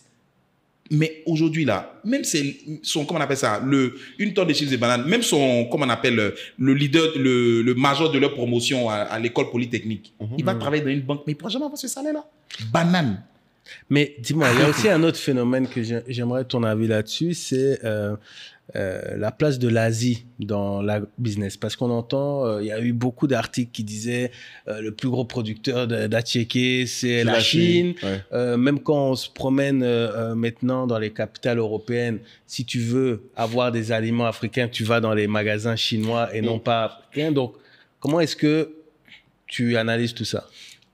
Oui, au fait, il faut... Mais déjà, est-ce que c'est vrai ce truc-là sur la Tchéquie? Bon, j'avoue que moi, j'ai fait beaucoup de recherches. J'ai l'impression que c'est un peu de la spéculation. Mais en même temps, même s'ils font de la Tchéquie, c'est du savoir-faire. Le manioc, même, c'est un produit importé, c'est un produit colonial. Hein? Oui. Ah ouais, comment il s'appelle Eva Doumbia, qui fait la pièce de théâtre en ce moment en France, Autophagie, où à la fin du théâtre, elle donne les carrés de chocolat, elle le démontre. Même le mafé, le tchèp, tout ça, c'est le colon qui impose sa culture, il impose aux vaincus sa nourriture. Donc le manioc là, ça vient pas d'ici. C'est même d'Amérique latine. Donc si c'est eux aujourd'hui qui transforment la ticket, ben c'est tant mieux. On peut transformer tout ce que vous voulez, vous pouvez transformer, vous mettez les moyens. Et donc, je ne sais pas si ça existe, hein, si c'est vrai que c'est eux qui font la ticket ou quoi. Mais ça change rien. T'as un avis, toi, sur ce truc, sur la place de l'Asie? De mon expérience, parce que oui, la place de l'Asie, j'ai quand même beaucoup regardé, nous, parce que tu sais, on essaie justement d'aider plus d'entrepreneurs comme toi à exporter, parce que nous, on gère toute la partie paiement et logistique, comme on l'a dit. Et ce qu'on a remarqué, en fait, c'est qu'encore une fois, les gens confondent la raison pour laquelle la Chine produit autant, c'est parce qu'eux, ils se focusent d'abord sur la commercialisation.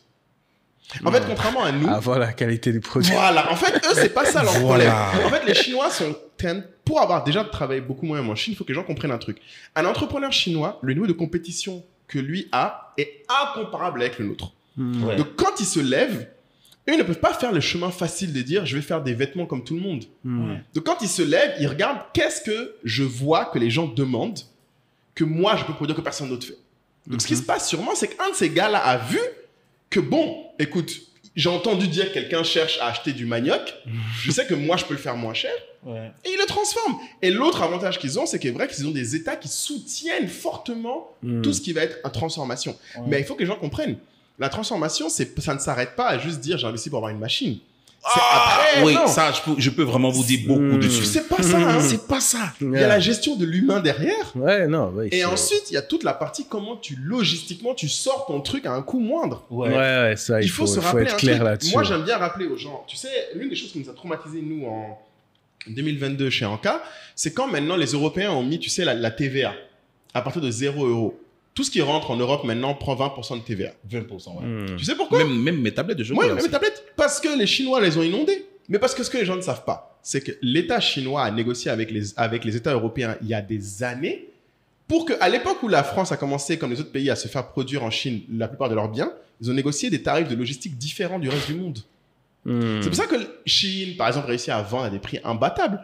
Parce qu'ils ont des accords qui leur permettent d'envoyer quasiment, en fait, expédier de Chine vers la France, certains produits coûtent autant que d'expédier de la France vers la France. Mais on l'a vu avec les masques lors de la Exactement. Covid. D'un coup, ça arrive partout. C'est C'est le même problème. Donc, en fait, ce que les gens comprennent, qu'il faut que les gens comprennent vraiment, c'est que l'entrepreneuriat, c'est vraiment l'art de chercher l'opportunité au-delà des moyens disponibles.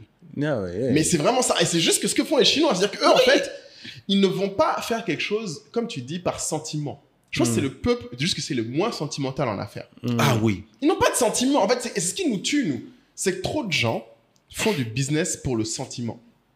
Pour la gloire, l'émotion, les réseaux sociaux, Facebook. C'est ça qui tue le truc. Parce que sinon, à la fin de l'histoire, si tu t'assois et que tu dis, moi, je veux juste faire de l'argent et je veux vendre à qui est prêt à acheter, en fait, ton sujet n'est même plus qu'est-ce que tu vends. C'est ça. Ça change selon les besoins.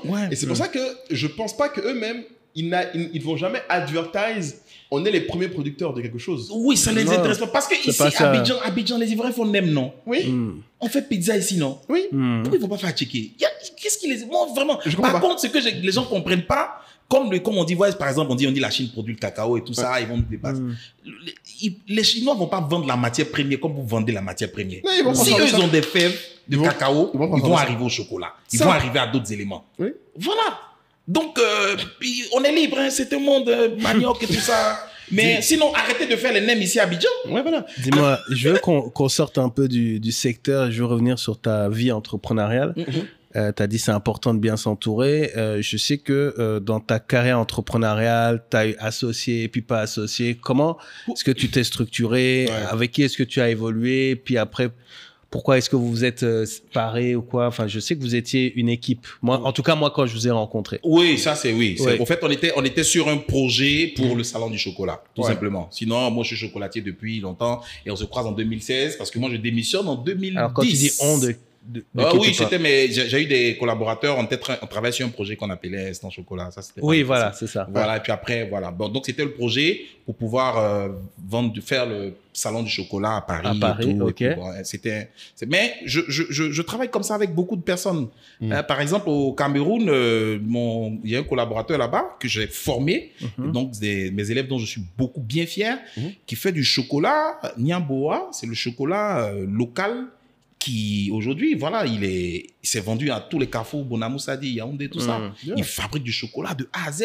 Et je suis content de l'avoir formé comme ça. Donc, il y a beaucoup de projets avec lesquels je travaille. Et même au Congo, on a formé des femmes à distance dans dans l'Équateur. Mais le but de ce projet, c'est toujours de saisir une opportunité ponctuelle qui est là. Voilà, c'était ça. Juste saisir une opportunité ponctuelle par rapport à un projet. Et puis, bon, voilà, on est passé à autre chose. Voilà. Maintenant, donc, je dis, dans mon cheminement, par exemple, je fais des sculptures en chocolat. Vous voyez, ça aussi, ça me permet de vendre. Vous voyez, le Pâques dernier, là, en France, j'ai fait un atelier peinture sur chocolat. Mais avec des peintres. Donc, je m'entoure des spécialistes. C'est vrai que je peux faire des dessins. Voilà, donc ponctuel, on travaille avec des gens. Comme ça, c'est des collaborations et ça fonctionne toujours. Mais sinon, le cœur et la base, c'est Axel Emmanuel avec un projet vraiment transformation du cacao en produits dérivés, chocolat et tout le reste.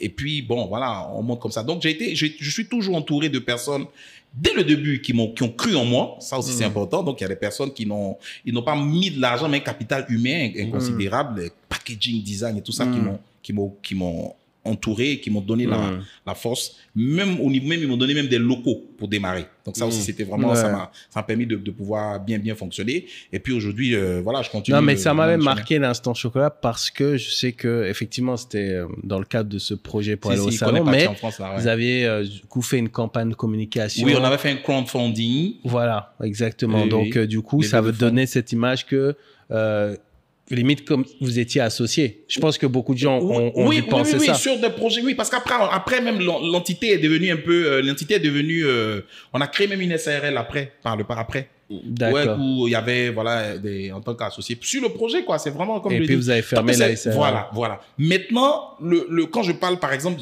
mes femmes là, il y a certaines qui sont en association, association de femmes, mais il y a d'autres qui sont aussi entrepreneurs avec.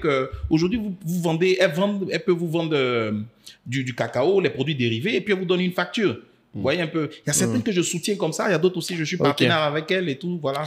Et je voulais savoir sur tous ces sujets-là, est-ce que tu as des échanges avec les institutions assez réguliers ou pas? Parce que tu as l'air d'avoir beaucoup d'idées. Je sais pas, moi, ministère de l'Agriculture. Enfin, je sais pas. Tu as l'air d'avoir beaucoup d'idées. Ouais. Et tu t'exprimes beaucoup. Donc, je me dis, bon, peut-être que tu es invité dans des réflexions, dans des... Non? Oh, souvent, on me consulte. Parce qu'il y a ça aussi. Au moins 30% de mon chiffre d'affaires, c'est de la consultance. Ah, tu as la consultance. Ah, oui. Ouais. C'est ça le truc. Bon, comme je dis aussi, c'est vrai, les gens voient le produit, mais il y a beaucoup d'autres choses à l'arrière. Par exemple, si chaque année, j'ai pu faire des sculptures en chocolat que je les vends, c'est aussi beaucoup. Et tu te souviens la première fois qu'on t'a payé pour de la consultance? Ah ben, c'est en décembre. Oui. Ouais, je vais. Je l'ai la première fois. La première fois où on m'a payé pour où des tu t'es rendu compte que ça peut aussi être une source de revenus. Exactement, c'était ça une multinationale. Ça faisait partie du plan aussi. Non. Pas vraiment, mais je suis naturellement pédagogue. Donc, je savais forcément que j'allais former des gens et gagner de l'argent. Ça, à ce niveau-là. Et ça me plaît beaucoup, ça. Ça, j'adore. Et donc, la multinationale, qu'est-ce qu'elle voulait? J'ai coaché leurs équipes pour la vente commerciale de chocolat. Puisque le chocolat était Attends. C'était un chocolat importé. Et puis, voilà. Donc, les bienfaits du cacao, pour pouvoir avoir le bon speech qui pourrait passer vraiment, surtout en Afrique ici, là, le gars, il faut qu'il sache qu'il a un intérêt direct, qui est vraiment pour sa santé, tout ça. Donc, le bon speech, pourquoi choisir le chocolat noir, comment ça fonctionne. Donc, je les ai coachés et puis on a fait des campagnes Ramadan, 70 supermarchés. Voilà, donc, c'est moi qui recrutais les filles, tout ça, les hôtesses, avec aussi l'encadrement et tout. Okay. Et puis, voilà aussi, il y a des gens qui me consultent pour des sujets pertinents. Ils doivent venir en Côte d'Ivoire pour faire du cacao. Et ça, je facture bien. Ça fonctionne aussi. Voilà. Souvent même, on fait des trucs comme ça, mais c'est, je veux dire, à l'heure ou bien à la séance Zoom. Hein. Voilà quoi. Ouais, c'est dès que tu payes. C'est combien le tarif? Toi, non, tu veux que les gens sachent. Non, parce que les gens veulent un peu de chiffre, là. Un peu de chiffre, oui. Il y a des gens qui vont te consulter. Hein, on a un public très large. Bon. La séance, souvent, ça peut aller jusqu'à 500 €. D'accord. Mais il y a remise et parce que, pardon? Pour ceux qui viennent du podcast, petite remise. Pour la communauté, au moins. Mais ça c'est vraiment juste la séance. Parce que je prends un exemple. Quelqu'un, il veut faire, par exemple, du chocolat, mais il veut faire une unité. Ouais. C'est pas n'importe quelle machine qui fait du chocolat. Donc, c'est tout ce que tu vas expliquer. N'importe quelle fève qui fait du chocolat. Et comment il faut s'entourer, comment tout ça. Donc, je lui donne vraiment. Sinon, il va se casser la figure s'il n'a pas les bonnes informations. Tu fais gagner 2 ans, quoi. Voilà. Et beaucoup d'argent. Et ceux que ça intéresse. Comme les programmes SOA. Voilà. Mais quand ça va sur 1 an ou 2 ans, c'est bien. Hein? Ça facture bien. Ah ouais, consulting régulier. Oui, consulting régulier, tout ça. J'ai toujours, même à Madagascar, par exemple, des gens qui font du cacao aux Comores et tout, que je coach à distance. D'accord. Ça. Ouais. Super. Du chocolat, tous les produits de transformation de la chaîne de valeur. Il y a des gens qui voulaient faire une liqueur chocolatée. Voilà. Et tu as dit aujourd'hui, c'est 30% de tes revenus. Oui, la consultance. Wow. Oui. Okay. Donc, je vis bien de ça. Et ça, beaucoup de personnes ne savent pas. Oui. Non, mais c'est important parce que ce que tu des multinationales, même la plus grande usine de chocolat au monde m'a déjà contacté. On a travaillé ensemble sur leurs produits, tout ça et tout. Je suis pas fermé aux multinationales, ce sont même pas mes ennemis. Au contraire, si tu travailles avec eux, tu peux apprendre, mais surtout, comment on appelle ça, tu peux les amener à changer ce paradoxe-là, voilà, que cette misère sur les planteurs là, vraiment ils peuvent contribuer à ça. Ça c'est la partie que j'aimerais qu'on détaille un peu parce que je trouve que malheureusement dans l'entrepreneuriat, on parle très peu de la partie sombre qui est la production. Ouais. En fait, et vraiment la production du cacao notamment et donc du chocolat après, j'aimerais que tu donnes un peu aux gens à quoi ressemble la vie de quelqu'un qui cultive du cacao. Moi, je sais pas. En fait, on n'en sait rien en fait. Nous, on est en fait, tu vois par exemple, une question bête. J'ai découvert évidemment tout le cacao, ça pousse pas n'importe quand, n'importe comment. Oui, il pousse pas n'importe où déjà. Voilà. Donc en fait, j'aimerais qu'on prenne un peu de temps parce que je veux pas forcément devenir un expert du cacao, mais je pense qu'il est important que les gens se rendent compte que connaître un métier, une industrie, ça ne peut pas être juste de surface. Parce qu'en fait, on parle beaucoup de la souffrance des Africains, mais la plupart des gens, c'est ces gens-là, en fait. C'est des gens qui... Non, mais c'est important ce que tu dis, parce que peut-être qu'en étudiant ça, tu vas aussi voir si certaines choses... Non, ou au contraire, tu vas peut-être voir des choses qui te plaisent pas. Exactement. Et tu voudras te retirer parce que, en fait, quand on cultive ça, on détruit aussi ça. Donc, ça te va pas. Ou alors, je dis pas que c'est le cas dans le cacao, mais si je pense à d'autres secteurs, notamment dans les métiers précieux et tout ça, tu peux avoir du travail d'enfant, etc. et tout. Et c'est horrible. Donc, mais il faut que les gens vrai sachent... que c'est des parties dont on parle pas. Ouais. Et toi, par exemple, les femmes, tu les as rencontrées comment? Tu t'es levé un beau jour, t'es allé à Korogo comme ça? Voilà, bon, Korogo, il n'y a pas de cacao, mais je suis allé, la première ville, c'était autour Korogo, c'est les mangues, excusez-moi. La parenthèse. Par contre, j'ai rencontré par le passé un grand entrepreneur qui avait un projet de faire 500 hectares de cacao à Korogo. Irrigué. Il est chaud. Le cacao peut pousser partout. Si tu mets les moyens. Ok. Et moi, j'ai vu des champs de cacao à Nantes. À Nantes? Ah ouais. Donc, si tu mets les moyens, c'est un projet bien. Et je pense que bon, peut-être qu'il va réussir à le faire. Donc, irriguer, tout ça, pouvait. Mais intéressant parce que moi, j'aimerais bien comprendre la partie justement créer de l'emploi. Je pense que c'est ce qu'on dit souvent. Le but à la fin de l'histoire, tout ce qu'on fait tous. Donc cette coopération là, il faut que tu nous en dises plus. Comment on fait avec ces femmes-là? Comment on fait pour les aider? Comment ça se passe en fait? Alors moi j'arrive et je vais c'était à Kossou, le village de Kossou. Le monsieur, il m'a vu à la télévision et il fait tout pour rentrer en contact avec moi. Il m'invite à son village. Il voit. Alors je dis bon, ok, il y a pas de problème. Je pense que l'argent est du côté de la transformation. Arrêtez de vendre. C'est ce que tu leur dis sur place. C'est ce que je leur dis toujours. L'argent est du côté de la transformation. Imitons le petit-fils de Ferrero pour pouvoir transformer de façon même à petite échelle. Ouais. Vraiment. Ils ont tous commencé tout petits avec la casserole ou les mortiers et tout, comme ce que vous êtes en train de faire. Ouais. Donc, on va les imiter. La première chose, est-ce qu'il y a le marché? Elles te disent ça. Oui, parce que c'est ça le problème. Ouais. Elles ne savent pas comment le vendre, le truc. Elles n'ont pas de problème à le transformer, mais elles ne savent pas le vendre. Elles ne savent pas le vendre. Donc, moi, je leur montre l'utilité qui peut être, qui peut découler de ces produits qu'on va créer ensemble là. Un savon au beurre de cacao. Vous rentrez dans un supermarché ici en Côte d'Ivoire, vous ne trouverez pas. Petite pause. Alors, je vous ai déjà dit avant que si vous regardez ce podcast, c'est que d'une manière ou d'une autre, vous êtes des gens ambitieux. Et on aime les gens ambitieux. Et je pense que vous savez l'importance de l'entourage. On en a parlé sur tous les formats. Mais souvent, on vous parle du groupe Telegram. Je pense que vous ne réalisez pas ce que c'est. Vous pensez que c'est juste un groupe WhatsApp comme un autre.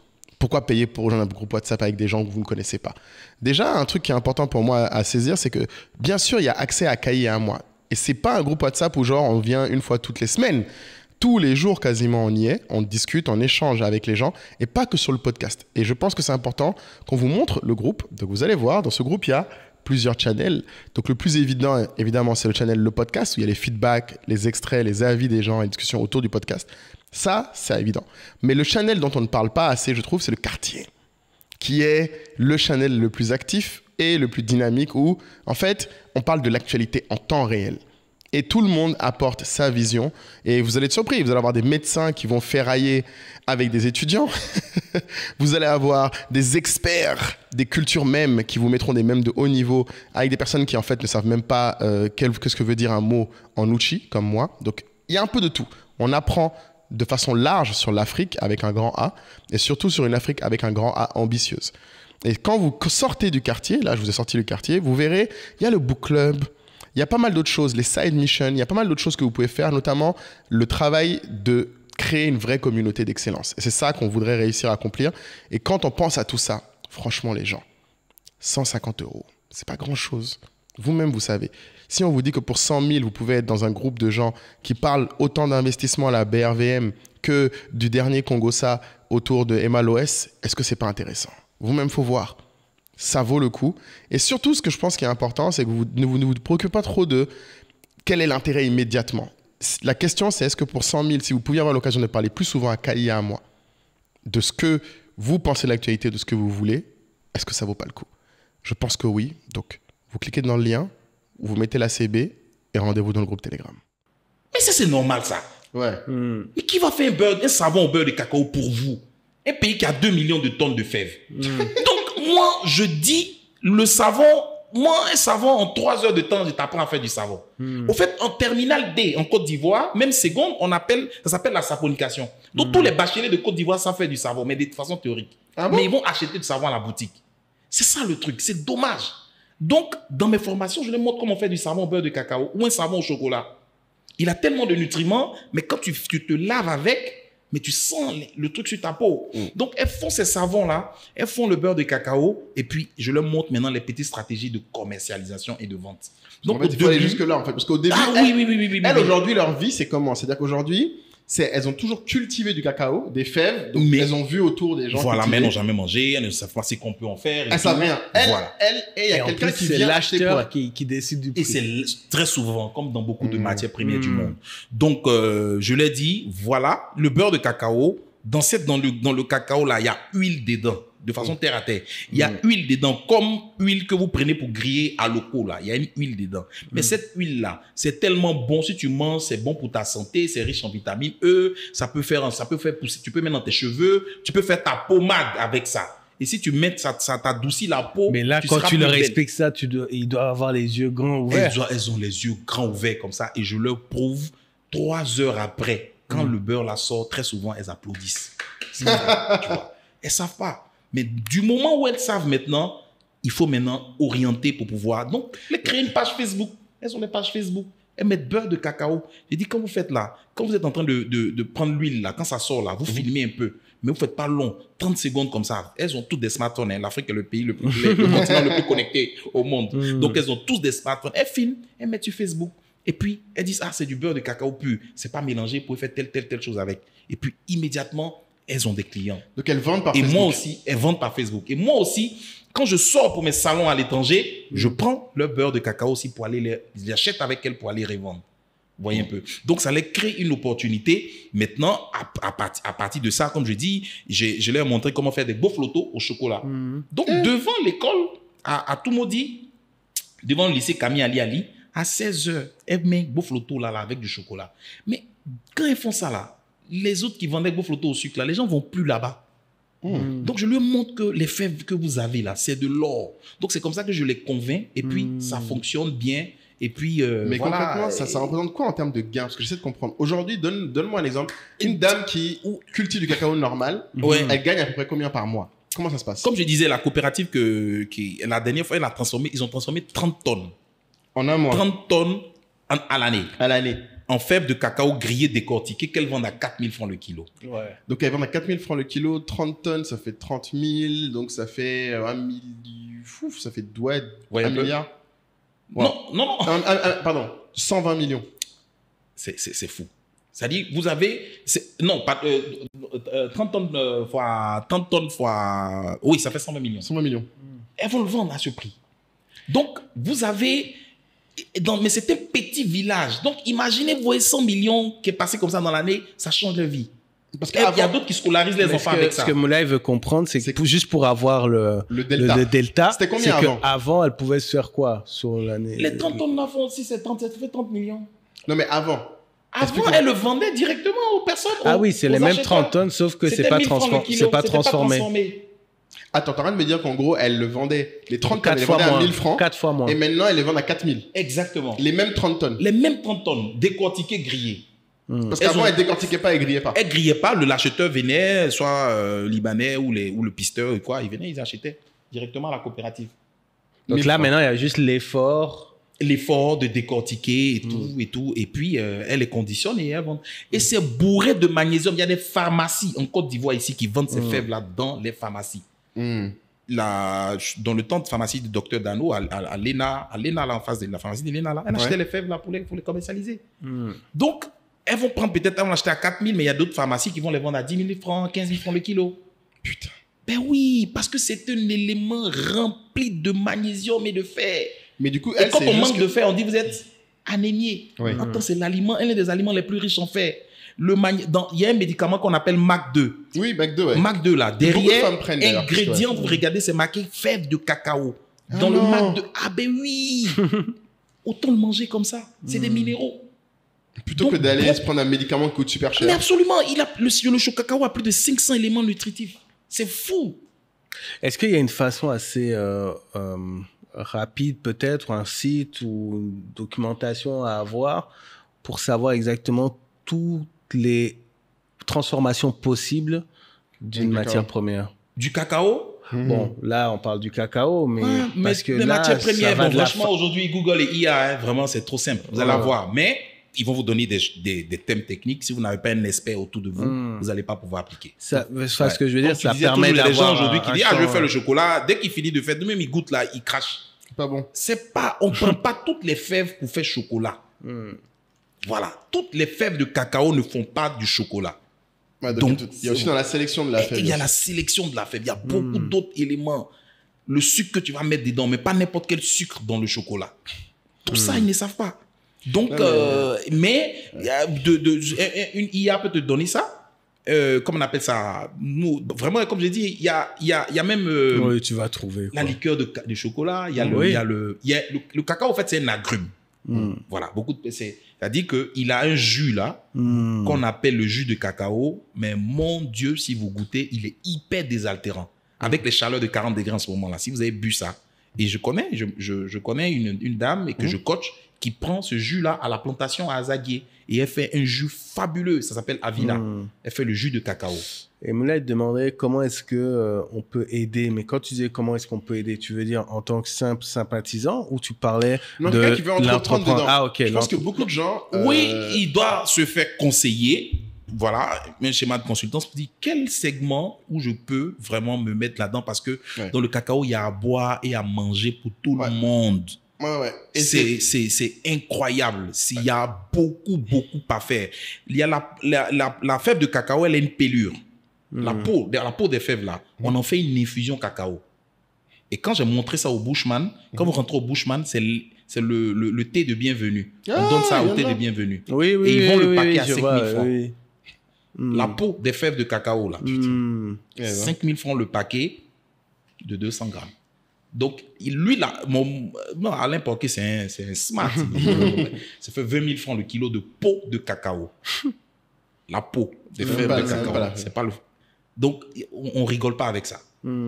C'est ça. Donc, lui, il s'est spécialisé rien que dans ça pour démarrer. Et puis après, il a vu d'autres choses. C'est moi qui ai formé aussi Alain Porquet. Aujourd'hui, il a une chocolaterie à l'intérieur du Bushman. Et c'est vraiment... voilà, je le cote toujours. Voilà. Donc ça, c'est mes consultances aussi. Oui, je vois ça, 30%. Mais du coup, c'est quoi là, tu nous as parlé quand même de ton parcours. Là, comment tu te projettes? C'est quoi le rêve finalement? C'est quoi le goal? C'est quoi le but? Alors, c'est ce que j'ai donné à la fondation Jack Ma, et puis ça m'a validé. Faire la plus grande unité de transformation du continent. Qui fait le chocolat pour les Africains et la transformation du cacao pour les Africains. Unité, soyons précis. Qu'est-ce que tu entends? Tu parles de ces dames de la coopérative. Unité de transformation de cacao du continent qui fait le chocolat ou les produits transformés pour les Africains et pour le monde entier. Pas forcément le chocolat, c'est ce que tu es en train de dire. Oui, non, pas forcément le chocolat. Chocolat et produits oui, produits dérivés du cacao, des trucs simples, quoi, comme je dis. D'accord. Voilà. Ça peut être des boissons, ça peut être, comme on appelle ça, du beurre de cacao. Tout ce que tu viens de dire, en fait. Voilà. Mais qu'est-ce qui te manque pour ça? Alors, on est d'abord, comme je dis, hein, tous les entrepreneurs que vous allez voir qui sont successful, c'est des années de... Moi, j'ai démissionné il n'y a que 10 ans. Je suis la bonne voie. Aujourd'hui, on a eu... J'adore, t'es le premier que j'entends dire. Il y a que. Les 3 quarts des gens, quand ils viennent, disent ça fait déjà 10 ans, je suis fatigué. Il n'y a que. Il n'y a que 10 ans. Mais quand c'est dans le Elon Musk, c'est tout le timing qu'ils ont passé à travailler pendant. C'est des longues années de travail. Dans le côté dont on parle, il est vieux. Mais oui. Les gens, en fait, les gens qu'on parle, les gens qui sont 70 ans. Oui, 70 ans. Comment tu vas? Tu vas arriver là comme ça. Donc, tu peux pas arriver là comme ça. Donc, mais j'ai rencontré beaucoup d'investisseurs et très souvent, on n'a pas matché aussi sur la vision de ce qu'ils veulent faire et comment ça va se faire. Mais en ce moment-là, ça avance très bien. On est avec des gens des levées de fonds et tout, qui sont en train de faire quelque chose avec cette unité-là. Mais comme je l'ai dit, toujours ne pas oublier, quoi. Si vous faites un truc comme ça, il faut vraiment avoir le marché. Voilà. Et moi, je dis... La consommation, en ce qui concerne le chocolat, là, même dans 30 ans, ça ne sera pas encore dans les habitudes alimentaires des Africains. Non. Il faut beaucoup de choses. Mais d'ailleurs, il faut qu'on parle de toi et moi. De la consommation, non, la consommation aussi, ça aussi, je me plaignais beaucoup un moment, ça m'a pris beaucoup d'années pour voir, mais puis un jour, je rencontre Stan Zézé, mon grand frère, il m'a dit, Axel, la consommation du chocolat, là, c'est vous les acteurs qui avez intérêt à ce que ça soit une réalité. Donc, faut pas attendre l'État, comme tu n'as jamais attendu personne, je te connais. Faut pas attendre l'État. Tout, ça dit que tu vas, comme je fais quand je vais à Orange ou à MTN, tu fais des chocolats. On dit à Pâques, on dit à Ramadan. Tu viens, tu montres aux gens l'opportunité là, et pour que ça rentre dans les habitudes alimentaires, c'est toi qui dois y contribuer. Parce que l'État gagnerait, mais toi, tu gagnerais, tous les acteurs gagneraient plus à ce qu'il y ait un marché local. Donc, c'est vraiment ça que je mets en exergue pour que les gens puissent... Puis même dans le marché national, parce que ce que les gens oublient, c'est que même moi, tu vois, par exemple, le fait que j'amène tes chocolats, ce que les gens oublient souvent, c'est que je n'aime pas le chocolat, moi. Ouais. Je suis pas fan de chocolat, personnellement. J'aime pas, je suis pas un grand fan. Mais, il faut que j'explique souvent aux gens, c'est qu'en fait, à un moment... Rien qu'en goûtant les tiens, j'ai senti que c'était quelque chose qui pouvait faire plaisir à offrir. C'est cela. En fait, c'est même pas... C'est souvent ce que je pense que les gens réalisent pas, c'est que tu as réussi à transformer le chocolat pas pour quelque chose juste en mode ceux qui aiment le chocolat, qui aiment le goût. T'en as fait un objet. Voilà. Et moi, quand je l'offre aux gens, souvent, je veux montrer qu'on est capable de faire ça. C'est ça. C'est même pas tellement en mode est-ce qu'ils aiment ou ils aiment pas. Et d'ailleurs, la plupart du temps, ils aiment. Plein de gens nous demandent après, est-ce que je peux ramener? Et c'est ce que j'ai fait quand je l'ai amené chez Alibaba. C'était la même chose. C'est parce que je voulais... Et ça, c'est une politique que moi, j'ai. Alors, je sais que, tu sais, on a parlé à l'époque avec Fabrice Saurion de quelle valeur tu as. Contrairement à mon idée répandue de radin, l'une de mes grandes valeurs pour moi, c'est partager. C'est-à-dire que je n'aime pas l'idée de donner parce que je suis pas en mode je veux que les gens me reconnaissent pour ce que je donne. Mais par contre, je pense que c'est important que chacun d'entre nous, quand on voit quelque chose qui est bien, on le montre aux autres. Exact. C'est pas forcément parce que tu veux toi gagner quelque chose dedans, c'est juste, je sais que c'est bien. De ton expérience, j'ai déjà vu beaucoup d'autres chocolats faits en Afrique. Vraiment. Mais explique un peu, comment est-ce que Jack Ma, quand il a reçu ça de ta part? En fait, c'était assez simple. Tu sais, moi, j'avoue, je l'ai fait. Je considère toujours que quand tu rencontres quelqu'un, l'objectif n'est pas uniquement de le convaincre. À la limite, ce qui compte, c'est que tu auras une seule impression qui restera. Donc, Jack Ma, il faut se rappeler que, comme je l'ai expliqué dans le truc qu'on a fait avec Kai, je pense qu'on pourra remettre le lien, je lui ai offert 2 choses. Je lui ai offert d'abord, lui, une bouteille de vin de son année de naissance, de sa région préférée de vin. C'est ça. Parce qu'il adore le vin. Donc, je lui ai offert une bouteille de vin de 1969. Donc, je lui ai offert ça. Parce qu'il a un château à Bordeaux. Ouais, il a un château à Bordeaux, exactement. C'est un château à Bordeaux, ça qu'il aime. Donc, je lui ai offert ça. Mais en plus, je me suis dit, en fait, c'est pas assez africain. C'est ce qu'il aime, mais c'est ce qu'il connaît. Il ne connaît pas quelque chose d'africain. Et je me suis dit, non, le truc qui est quand même sûr, c'est que le chocolat, c'est un truc qui est facile parce que tout le monde connaît. Et toi, tu as l'avantage d'avoir des chocolats qui, en plus, qui attirent l'attention. Donc, je me suis dit, voilà, moi, j'ai choisi, je me suis dit, bon, moi, mes préférés des tiens, c'est le plantain et le cajou. Et ça, je sais qu'il n'y a pas à chier. N'importe qui peut pas dire, genre, il a déjà mangé ça. Les yeux fermés. Voilà, ça, c'est... Chocolat aux chips de banane plantain. Voilà, celui-là, là, je sais. En plus, celui qui a l'emballage de Kente. Donc, je sais que celui-là, là, strike. Donc, je me suis dit, je lui donne ça. Et j'ai donné à Joe, aussi, Joe Tsai. Et à Ebukun. C'est ça.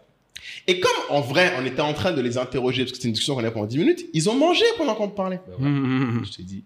Et moi, surtout, quand je donne, je leur dis, goûte. Dis-moi ce que t'en penses. Moi, je donne et puis tu vas jeter ça à ton assistante qui va jamais te redonner ça. Je dis, s'il te plaît, goûte et dis-moi ce que t'en penses. Et c'est dans là où ils ont la aimé. vidéo que tu as partagée aux membres de la tribe. C'est vrai d'ailleurs, oui, pour ceux qui sont dans la tribu Telegram qu'on a fait, j'ai partagé la vidéo de cet entretien avec Jack Ma. Et donc il y a ce point-là. Donc c'est souvent ce que je dis aux gens et c'est un peu ce qu'on essaie nous de pousser dans le podcast, c'est que en fait justement il faut se rapprocher des gens qui peuvent faire des choses qui t'intéressent, mais aussi il faut savoir partager. Donc nous c'est ce qu'on fait avec le podcast. Donc on est super content que tu aies pu venir. Tout ça. Voilà. Et comme tu l'as dit, hein, c'est vrai, c'est une perche, mais ce concours-là, après, c'est pas de là que tout, c'est vrai que tout est parti de là. Ils étaient bien surpris de me revoir. Exactement. Mais c'est une sélection sur 22 000 candidatures. Ouais, il y a donc il faut que les gens jugent. Ouais. Et c'est dur. Et pour passer là, vraiment, en tout cas en Côte d'Ivoire, je sais qu'il y a des entrepreneurs qui pourront, mais ils ne sont pas beaucoup. Oui. Ça, je peux vous dire. Et ce qui est intéressant, c'est que on te check Papy Wise, PricewaterhouseCoopers, c'est à la fin. Quand tu arrives au top 10, Price t'audite. Mais ce que je veux vraiment faire comprendre aux gens, aussi en parlant de l'ABH dès maintenant, l'African Business Heroes, l'avantage, c'est qu'aussi ça te crée une ouverture que tu as des entrepreneurs aussi chauds d'autres pays. Et c'est un truc aussi que je veux préciser, c'est que c'est pour ça que la seule barre qu'ils ont mis, c'est pas d'une industrie, c'est pas un type. C'est juste qu'il faut que ta boîte ait plus de 3 ans. Voilà. Et ce qui se passe, c'est qu'un entrepreneur jeune, survit 50 plus de 13 ans, 70 ans, voilà. Tout le monde est invité. Et quand tu as passé 3 ans d'entrepreneuriat, tu as forcément compris quelque chose. En fait, tu vois ce que je veux dire. En fait, c'est ça que j'aime bien avec la bière, c'est que tu rencontres Charlotte, elle fait c'est du charbon. En fait, ils font tous des trucs. T'en as un qui fait des chaussures en Afrique du Sud. En Afrique du Sud, mais c'est malade. En fait, c'est des malades. En fait, ce qui est beau, ça, mon Dieu. C'est que c'est là où tu te rends compte, en fait, et ce que Axel essaie de dire souvent, il faut qu'on arrête on fait pas assez l'Afrique. C'est pas qu'on fait pas assez, c'est juste qu'on n'est pas, il faut être impatient des résultats, mais patient sur le travail. Il y a beaucoup de travail. Le problème, c'est que c'est pas visible. Il faut aller chercher le travail qui est fait. Et comprendre, ce que toi, tu peux faire. Et souvent, ce que je dis aux gens, même si, au lieu d'entreprendre, essaie d'aller voir si tu peux pas bosser avec Axel. Je sais que toi, tu cherches à recruter des gens ou d'autres entrepreneurs que tu as là. Exactement. Ça se trouve, ta dame qui produit, elle a besoin de quelqu'un qui sait commercialiser. Oui, les fèves de cacao des femmes là qui savent, voilà, elles savent pas utiliser on peut les réseaux sociaux pour qu'elles sont connectées. Donc voilà, tu peux leur montrer comment faire ça. Donc ce que je veux dire aux gens, c'est qu'il y a plus à gagner à collaborer qu'à essayer d'être chacun le héros qui va créer le truc tout seul. Franchement, il y a déjà plein de taf. Et il y a plein de gens qui font des choses. Il y a énormément de choses à faire ici sur le continent. Et ce qui est vrai, c'est ça. C'est que pour le coup, c'est l'une des puissances de notre continent et la raison pour laquelle moi je kiffe être là. C'est qu'on ne peut pas dire que tu as un manque de trucs à faire. Et qu'il n'y a pas d'opportunité. Mon Dieu. C'est pas possible. Un pays qui importe 500 milliards de riz. Oui. Et le riz qui pousse en 3 mois. On importe de Thaïlande 12 000 km. Du riz pour mon Dieu, mais attends. Mais moi, je t'avais dit sur la mangue, d'ailleurs, j'ai un pote du Nigeria, faut qu'on en parle après, qui disait qu'il a besoin de ton aide sur la mangue. Et sur l'avocat. En tout cas, pour moi, ce que je veux dire, c'est que vraiment, que les gens ne se disent jamais, si tu veux entreprendre, la première chose, c'est de d'éveiller ta curiosité. La seconde, c'est d'avoir l'humilité. Et après, il faut savoir s'entourer.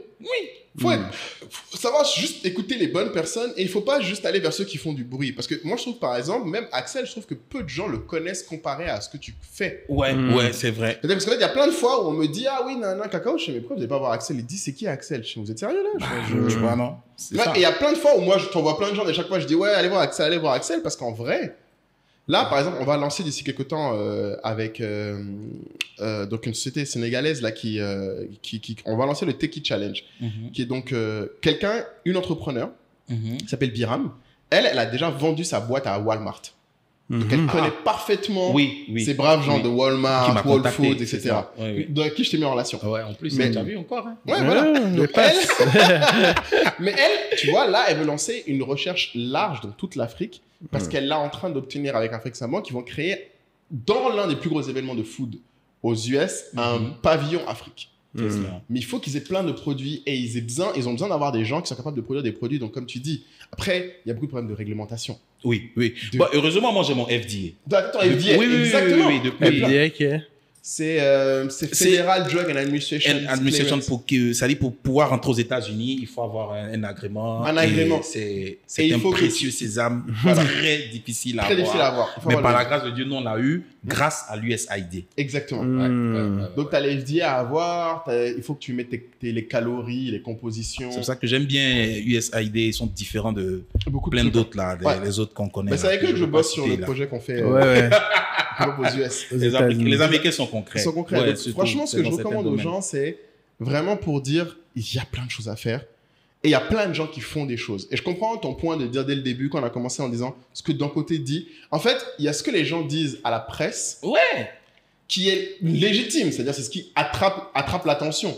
Mais une fois qu'on est attentif, il faut maintenant être précis et aller dans le dur. Voilà. Je dis encore, Abidjan ici, en 2024, il y a quelques jours, on a envoyé un de mes collaborateurs acheter du sucre dans un... C'est écrit pas plus de 2 paquets de sucre par personne. Où ça? À Sokosé. Parce que trop de gens prennent le sucre. Sérieux? Oui. Mais il y a une pénurie de sucre ici. C'est vrai. Tu as sucré ton chocolat là, quoi. Tu vois un peu. Pénurie de sucre. Mais j'ai dit même Dangote, c'est la plus grande raffinerie qui là ne couvre pas 10% des besoins du Nigeria. Du pays. Ouais, donc, Mais c'est fou. Non, il y a trop à faire. Mais c'est intéressant. Juste, tu voulais parler de ta tenue, parce que tu disais que ta tenue. Oui. Effectivement, ça, c'est Liliane de LE Création. LE Création, qui est une marque qu'on salue aussi. Ouais, vraiment, Liliane, la créatrice Aïbo, très inspirée. Au fait, quand je porte ça parce qu'elle est vraiment smart, elle fait des choses qui sont tellement bien. Mais quand j'ai commencé le chocolat, comme dans tout début, on m'a découragé. Ça, je peux vous dire. Qu'est-ce que vous allez faire avec le chocolat? Parce que moi aussi, après, j'avais eu été banquier, comme je dis. Ouais. Mais d'ailleurs, ta famille disait quoi? La famille, tout ça. Ah, mais ils t'ont insulté, non? Comment tu peux laisser pleurer? Ah ouais. Mais bon, ma mère, elle avait confiance quand même. Elle dit, mais je te regarde, on va voir. Mais toujours les mamans. Ça, là, chocolat, là, mais qu'est-ce qui va payer chocolat ici? Tu vois, bon. Eux-mêmes ne payent pas. Donc voilà. Il y a quelqu'un qui m'a dit, mais tu perds ton temps dans le chocolat parce que même les sacs de jute, là, c'est importé. Et vous saviez pas ça? Les sacs dans lesquels on met tout le cacao de Côte d'Ivoire, c'est importé. Donc, la Côte d'Ivoire ne pourra rien faire en ce qui concerne. Donc, si on importe le sac même qui transporte le cacao, donc comment vous allez réussir à faire le chocolat? Et ça m'a marqué, quoi. J'ai dit, mais mon Dieu. Et donc, elle a démontré que ces sacs-là, même s'ils sont importés, on doit prendre pour créer de la valeur avec. Et donc, le chapeau, la tenue et tout, elle va le vendre à 40 € le bonnet, mais c'est tellement bien designé. C'est de là, elle apporte une plus-value. Donc, avec ce qu'on ne considère même pas comme une matière première spéciale, on peut créer de la plus-value. Ne me dis pas que tu as aussi une source de revenus, merchandising. Merchandising. Non, ça c'est le côté militant, parce que je soutiens les entrepreneurs très inspirés, vraiment les artisans, quoi. Et vraiment, c'est des vrais sacs de cacao qui ont fait le tour du monde dans des bateaux aux États-Unis et tout, qui reviennent encore en Côte d'Ivoire. Donc, écologie, recyclage, elle les recycle et elle les met, elle les valorise bien. Donc, c'est vraiment ça, quoi. Et donc, moi, je travaille avec elle. Elle fait les belles tenues avec les toiles de jute. Parce que la jute, voilà, ça vient de Bangladesh. Mais elle, je sais que même son sac a été porté à un moment par l'hôpital, je me souviens. Enfin, elle a eu vraiment beaucoup de... Oui. Elle fait voilà. Et puis, non, très inspirée et elle travaille très bien. Ouais. Non, mais écoute, en tout cas, voilà, moi, je pense que pour le coup, toi, juste la dernière chose, je voulais te demander un peu, parce que je sais qu'à l'époque, on avait parlé beaucoup des autres industries agro. Aujourd'hui, si quelqu'un voulait se mettre dans la transformation, tu lui conseillerais quoi comme industrie? Tu dirais quoi à quelqu'un qui se dirait aujourd'hui au-delà de ce que tu connais le mieux au-delà du cacao. Déjà le riz. Tu dirais le riz, toi? Ouais, déjà le riz. Mais riz, donne quelques exemples de transformation. Moi, j'ai un vieux père ici qui est dans le riz, là. Il transforme 10 000 tonnes de riz. Il transforme ça en Côte d'Ivoire. Du grain de riz pour aller vers juste le... Simplement riz. C'est récolté, décortiqué, blanchi pour qu'il soit blanchi. Mais donc là, il y a qu'une... Là, on est d'accord qu'il n'y a qu'une voie pour le riz. Je prends un exemple. Il n'y a pas... Non, le riz, les Japonais font saké, non? Le saké, c'est l'alcool de riz. Ah ouais, la farine de riz. Et il y a énormément de choses dans le riz. Le son et tout ça. Des produits dérivés, vraiment. Beaucoup de produits dérivés. Donc, on est un pays qui aime combien de 100 000 maquis. Il n'y a pas liqueur de riz. Il n'y a pas liqueur de chocolat. C'est pour ça que l'été dernier, en France, on a brassé notre bière au cacao. Vous avez une bière au cacao? Ah ouais, mais je vous ai dit, la chaîne de valeur du cacao, là, c'est énorme. Et le mois dernier, on a au salon du chocolat, au salon de l'agriculture de Paris, la bière a été coup de cœur du salon de l'agriculture. Ça, c'était une de mes belles fiertés, ça. C'est les fèves de cacao que les femmes ont décortiquées, là. On a brassé cette bière en France, dans le Loiret. Et pendant l'été, ça a été un carton. Et puis bon, on est en train de chercher un distributeur à Abidjan. Hein. Donc voilà, c'est une bière magnifique. Elle est distribuée déjà en France et en Espagne. Bientôt en Côte d'Ivoire, j'espère bien. Et puis, ça nous a donné une belle opportunité. On vient d'être sélectionné pour le festival de Cannes avec cette bière. Ah ouais. Donc, ça fait plaisir. Et là, quand tu dis vous cherchez un distributeur, quelqu'un qui peut vendre. Qui peut, voilà, vendre, produire et vendre cette bière. Ouais. C'est-à-dire, au niveau de la consommation, c'est ces éléments-là qu'il faut mettre en exergue qui vont rentrer dans les habitudes alimentaires des Ivoiriens. Je lance un appel à un certain monsieur Serge qui écoute beaucoup le podcast. Ah bon? Ben ouais, je ne dirais pas son nom, mais elle peut se faire ici, elle peut se distribuer. Tu sais que ce sujet est pour toi. Voilà. Donc, cette bière doit être distribuée en Côte d'Ivoire pour que les gens, voilà. Et je la dédie vraiment au planteur, quoi. C'est-à-dire après avoir travaillé, le planteur là, il peut pas manger la chocolat, bière militante. Une bière militante. Voilà, le brassé en collaboration avec un ami gabonais, Prince Obiang Minko. Hein, voilà, donc il est chimiste brillant. Donc je dis, je m'entoure des compétences. Hein. Il est très brillant. Il est chimiste. Il a travaillé en France et tout. Et puis il a démissionné. Et puis bon, il faisait une bière au bissap. Maintenant, est-ce que nous on peut goûter? Il faisait une bière au bissap.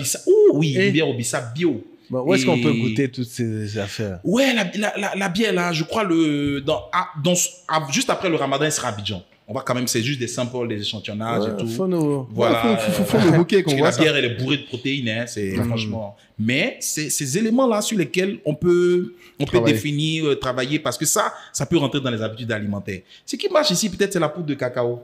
La boîte jaune l'explique. C'est des millions de ventes. Ça, les gens, depuis vendent. Les gens les prennent des parts de marché. Il y a des poudres de cacao qui viennent du Liban, d'Espagne, qui sont dans les rayons en Côte d'Ivoire. Ici, c'est pas mauvais. Mais maintenant, dans l'agroalimentaire, comme j'ai dit, la mangue. Le riz, la mangue. La noix de cajou. Oh là là. Tu penses qu'à la noix de cajou, il y a encore de l'opportunité? Parce que beaucoup de gens disent que c'est saturé. Non, c'est pas saturé. Ils transforment moins que 25%. Nous, on le voit surtout pour les apéros, mais je suppose qu'il va nous sortir. Oui, non, il y a le shampoing. On a compris maintenant. Au Sahara, voilà, pour mes consultants, je vous donne encore. Au Sahara, j'étais sur le stand du conseil Koto à Nakad. Ah bon? Mais ouais, on a fait des formations savon à l'huile de cajou. C'est mes compétences, mon cher. J'étais bien là-bas. Et c'était le gars était surpris de me voir là. Mais voilà, la noix de cajou, c'est une huile, mais qui stoppe la chute des cheveux. Incroyable. Et cette huile-là, oui, la graine de cajou a un peu plus de 30 à 40% de matière grasse. Donc, alopécie. Ouais. Tu mets cette huile-là sur ta tête et c'est vraiment tonifiant. Une huile magnifique. Et ça, c'est aussi, la Côte d'Ivoire est premier pays producteur mondial avec plus d'1 million de tonnes, 1 200 000 tonnes. De cajou. Et on dort sur ça aussi. Non, ils ont, petit à petit, ils avancent aussi. Ils sont à 25% ou 25%, sinon près de 30% de taux de transformation maintenant local. Ah, c'est bien ça. Oui, c'est déjà pas mal. C'est un début, quoi. Ouais, c'est un début. Et puis bon, petit à petit, il faut transformer. Mais la chaîne de valeur, mon Dieu, même l'avocat dont tu parles, il y a des endroits où je suis parti dans les zones rurales, on te dit 3 avocats à 25 francs. 3 avocats à 25 francs. Mais même au nord, là, les mangues, là, c'est pas... Non, les mangues, c'est versé. C'est 25 ou 50 francs le kilo. 25 francs le kilo. Le kilo de mangue. Le kilo de mangue. Et puis, tu rentres dans tous les grands hôtels ici, on te sert un soda. On aura un jus de mangue. Mais attends, je t'ai dit. Mais comme il a dit, pour faire le jus de mangue aussi, c'est une spécialité. Il faut t'entourer de vraies compétences. Ouais, très compliqué à pasteuriser, à conserver. À pasteuriser, conserver, très compliqué. Voilà, tout ça. Il faut avoir des investissements. Et puis aussi, c'est vrai qu'on peut commencer petit. Mais même ceux qui ont l'argent, là, ils n'investissent pas. Il faut mettre... Ça dit que ils sont tous tournés sur d'autres types d'investissements. Tout le monde terrait. C'est pour ça que je dis souvent, l'individualisme là, ça franchement, c'est plus marqué même dans certains secteurs en Afrique ici qu'en Occident. Tout le monde veut construire sa maison, son terrain. Et c'est comme ça qu'on nous a éduqués. Oui, sauf que ça c'est pas développé. Mais oui, tu vas finir ça, là, le terrain là. Et puis, les fers à béton, ça va être aussi importé par un Libanais jusqu'au carreau. Dans la cuisine, c'est ça. Et puis même le produit nettoyant de ces carreaux qui étaient vendus par un Libanais, les produits nettoyants là aussi, c'est une industrie. des chimistes de Côte d'Ivoire, avoir une notion pour investir dans des formulations. C'est des jeunes, parce que ces gens, je vous dis, c'est vrai que c'est les industries de nos frères libanais qui sont, avec un travail, qui sont ivoiro-libanais, mais ceux qui sont en usine là, c'est des Ivoiriens. C'est ça. Donc, c'est les spécialistes qui donnent les formulations pour l'eau de Javel, pour laver les carreaux et tout ça. On peut faire des industries comme ça. On peut prendre cet argent-là, investir dans la transformation du cacao. Une usine, elle sera forcément plus rentable que votre terrain que vous allez acheter à Signy. Ça veut dire que l'immobilier, c'est pas mauvais, hein, ça c'est sûr. Mais ils ne savent même pas utiliser l'immobilier à bon escient. Faire la chose avec. Ouais, moi quand j'étais en banque, c'est que je voyais comment les gars faisaient avec l'immobilier là. Non, il achète le terrain, il commence à construire. Et puis, il met en hypothèque. Et c'est avec ça qu'il finit. Voilà. Et puis, la valeur, même l'immeuble, même au gros œuvre, déjà fait 400 millions. Donc, il peut facilement tirer 800 millions. Et puis, maintenant, il va faire l'usine maintenant. Une usine de 800 millions. Mais puis, non, mais attends. L'usine de plastique, un truc comme ça, de chaises, des choses basiques que personne ne fait. Celui qui va, à Beaunois, celui qui faisait ananas dans le temps, là. Mais demandez comment ils ont eu l'argent. Qui n'aime pas jus d'ananas? Qui va le faire? Personne ne le fait. Ben, on va regarder. Il sera quelqu'un d'autre qui va le faire. Donc, dans toute la chaîne de valeur, là, que ce soit le riz, le mil, comment on appelle ça, la noix de cajou, l'industrie même du savon et tout. Mais demandez celui qui fait, l'Ivoirien qui fait savon cadeau, là. Il est milliardaire. Vous le connaissez? Non. Si tu le connais, il faut venir. Mais si tu le connais, il faut venir de venir au podcast. C'est vrai, il sera bien ravi. Mais tu sais, parce que tout le monde se lave. C'est aussi une inspiration. C'est aussi une vraie inspiration pour les restaurateurs, pour les hôteliers, parce que ce que tu dis, ça me fait penser, il y a un petit restaurant là où je vais à Kinshasa, à chaque fois, les serveuses t'amènent le menu, mais ils t'amènent toujours 3-4 bouteilles que le restaurant lui-même produit, tu vois, de jus, de différents jus. Et il te propose ça, tu vois. Et donc, tu as différentes saveurs et il t'explique que c'est fait par eux. Et donc, je pense que ça peut aussi être une piste, tu vois, parce que je suppose qu'il y a des plus grandes marges que juste en revendant les trucs des multinationales, quoi. Oui, vraiment. Mais après, les habitudes alimentaires. Je pense que quand tu dis les gens ont peur, ils investissent pas vraiment, ils investissent, ils arrêtent. Je pense que la variable qui fait peur à l'investisseur, c'est vraiment le consommateur. Tu vois. Oui, mais je donne un exemple. On a, comment j'ai dit, 180 000 tonnes de mangue. L'ananas, qui n'aime pas jus d'ananas frais glacé? Mais ça dit que vous vous rendez même pas compte que quand vous allez dans comment on appelle ça, un restaurant ou bien les maquis là, quand la dame te propose Coca, Fanta, tout ça, si elle te proposait jus d'ananas, mais immédiatement tu allais prendre. Mais Ivorio, c'est fait ici, non? Ouais.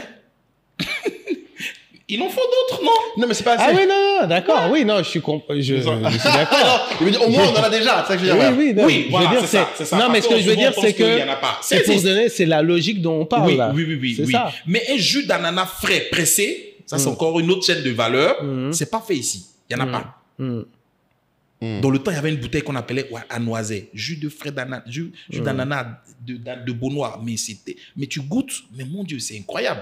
Au fait, très souvent, dans le temps, les Aoussa à Trècheville, là, ils vous pressent l'ananas immédiatement. Ah oui, déjà, ouais. Ben, voilà, bon, ça là, celui qui va l'industrialiser, là, c'est fini. Ou bien les femmes qui font les bouteilles d'arachide à Bassam, dans les bouteilles que vous voyez là. Celui qui va le packager d'une autre façon et qui va bien vendre ça. Packager bien, il va faire de l'argent. Parce que c'est dans les bouteilles comme ça sur la route. Mais ça va pas du rêve. Mais je t'ai dit, les M&M's là, c'est l'arachide enrobé de chocolat. C'est tout, ouais. C'est tout. Peanuts. Arachide enrobé de chocolat. Donc, il faut la machine qui enrobe, et puis il faut la machine qui enrobe les arachides que vous voyez dans les bouteilles là, de chocolat, et puis dans coloré rouge, vert, bleu. Mais dans le monde entier, c'est 1 euro, c'est 500 francs à Abidjan ici, ou 600 francs le petit paquet de 40 grammes. Il y a l'argent à faire, comme tu dis. Les arachides peanuts, côté de chocolate, terminé. Tu vois? Donc, il y a vraiment et ça devient un snack incroyable. il faut vraiment penser, vraiment, l'arachide, la noix de cajou, le mil. Vraiment, tu as vu... C'est sans fin, ouais, le fonio. C'est sans fin, voilà. Tu as vu comment le chef sénégalais a fait, hein, mon ami Thiam aux États-Unis, avec le fonio, il a...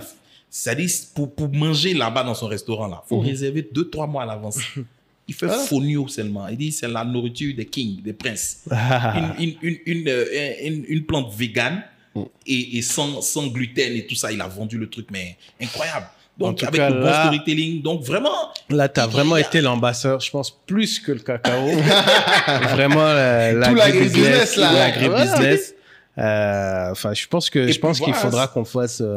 encore plus d'épisodes sur ce sujet-là. Parce que c'est très large. Franchement. Et pour des raisons diverses et variées, ça fait fantasmer beaucoup de gens. Oui. Je pense que parfois, à tort, parce que je sais pas pourquoi il y a des gens qui voient l'aspect facile, genre je mets des graines et puis je récolte. Donc il faut faire attention. Donc tu as aussi couvert cet aspect-là. Je pense qu'on a fait un beau tour d'horizon. En tout cas, moi j'ai beaucoup appris. Merci. Énormément appris. Et puis ta passion, ça nous transporte, ça donne vraiment envie d'en savoir plus, de suivre ça de près. Yes. On retient aussi, tu m'as même donné l'idée d'un sujet sur les types d'investissements. Finalement, est-ce qu'on est égoïste, est-ce qu'on est altruiste dans nos investissements? Exactement. Parce que ces 2000 femmes que j'ai formées là, ça contribue à beaucoup d'emplois. Beaucoup d'emplois. Elles sont très heureuses. Et ça, c'est un truc. Ça polie l'image aussi. Mais ça fait travailler les gens pour de vrai. C'est ce que les agrès avaient dit, hein. Dans AliExpress, c'est exactement ce qu'ils ont dit. Ils ont dit qu'en fait, ils avaient des terrains qui peuvent leur permettre de faire 2 grands immeubles à Mbadon ici. Voilà. Et c'est ça qu'ils ont vendu pour faire un AliExpress, parce qu'ils ont dit tu vois. Ils préfèrent employer des gens. Employer des gens. Et vraiment, tu vois, c'est-à-dire, l'idée du fast-food, ils ont mis les capitaux. Exactement. Ils ont mis tout leur argent dedans. Et ce qu'ils ont dit aux gens. Tu vas mettre 400, 500 millions dans un immeuble. Moi, j'ai vu souvent Abidjan ici, mais mon Dieu, mais quand tu finis, même, le type, il encaisse que les loyers, mais. C'est ça. Il se passe rien. La moitié de cet investissement, tu fais une chaîne de jus d'ananas. Voilà. Mais c'est ce vendu à 1500 francs le litre. Ananas pressé. Je ne parle pas de l'autre dont tu m'as parlé tout à l'heure. Ananas pressé pur jus. Même 1500 francs le litre. C'est fini. Tu peux avoir 1000 francs par litre de bénéfice. 1000 francs par litre. Mais est-ce que tu peux... Question de néophyte, hein, pas m'attaquer. Est-ce que tu peux véritablement bien conserver un jus 100% naturel? Bien sûr. C'est-à-dire que quand tu vois ce que je veux dire, c'est-à-dire que tu le fais, mais voilà, si tu le vends dans après, il y a des 4 process. semaines, comment est-ce que tu... C'est l'emballage, comment tu le pasteurises, il y a plein de trucs. Mais... Parce que moi, j'aurais peur d'un jus 100% naturel qui est là depuis même 3 jours. Au fait, c'est de la science. C'est pas de la magie. Ça existe. C'est ça qu'on appelle les ingénieurs agroalimentaires. L'école là, elle existe à Yamoussoukro ici. Elle est à la 50e promotion. On l'appelle ESA ou ESI. Mais quand les jeunes sortent de là, les jeunes de l'ESI, de l'ESA, là, quand ils sortent de là, ils sont travailler à Nestlé, ils sont travailler à Unilever. Moi, si je t'attrape un jus, je te fais conserver pendant 1 an. Ça ne se gâte pas. Un jus. Je suis initié, j'ai ce savoir-là. Et c'est ça que je fais dans mes formations. Un jus. Si tu veux, même 3 ans, il peut te conserver un jus. Voilà. Ça s'apprend à l'école. 100% naturel. 100% naturel. Sans conservateur. Mais ce qui fait que ça se gâte là, c'est ça que j'enlève dedans. C'est pour expliquer simplement. Voilà, c'est ça le truc. Il faut enlever des choses qui vont que ça se gâte. Ça va rester là. Ça existe, Tropicana et tout ça en France. C'est des jus 100% pressés. Pur jus. Donc c'est ça le truc. Et si tu places sur une niche, parce que je te jure que même cette bouteille, tu peux la vendre à 3000 ou 3500 le litre. Ah oui. Et là, tu vas faire des bénéfices de fou. Et ça devient de fou. Ce que vous voyez, c'est que Presséa a fait là. Oui, non. Voilà. Non, c'est magnifique ce qu'ils font. Bon. Donc, il y a vraiment des choses à faire. Mais il y a des compétences ici, en Côte d'Ivoire même pour ça. Ça, c'est bon à savoir. Le faire. Et Oufoué le faisait depuis. Oui, il y a des usines autant d'Oufoué là, où on faisait ananas. Les Ivoiriens savent ça. La fameuse expression autant de fouet. Autant d'Oufoué. Ça, tu déjà. Et ces ingénieurs là, ils vivent encore, ils sont là. Ils sont là. Oufoué faisait une usine d'ananas. branché, tout ça, puis exporter dans le monde entier. Ici. Mais bon. Là, il faut voir grand. Il faut Continuer. voir grand. Il faut voir très, très grand. Et puis, il faut vraiment être curieux, quoi. Il faut être curieux et bien s'entourer. Et puis, voilà, faut bien... Je disais aussi, tu vois que, comme on dit là, le cacao, là, s'il disparaît... Par exemple, il y a une start-up qui s'appelle Californian Culture à la Silicon Valley. Ils ont levé 4 millions de dollars parce qu'ils font le cacao en laboratoire.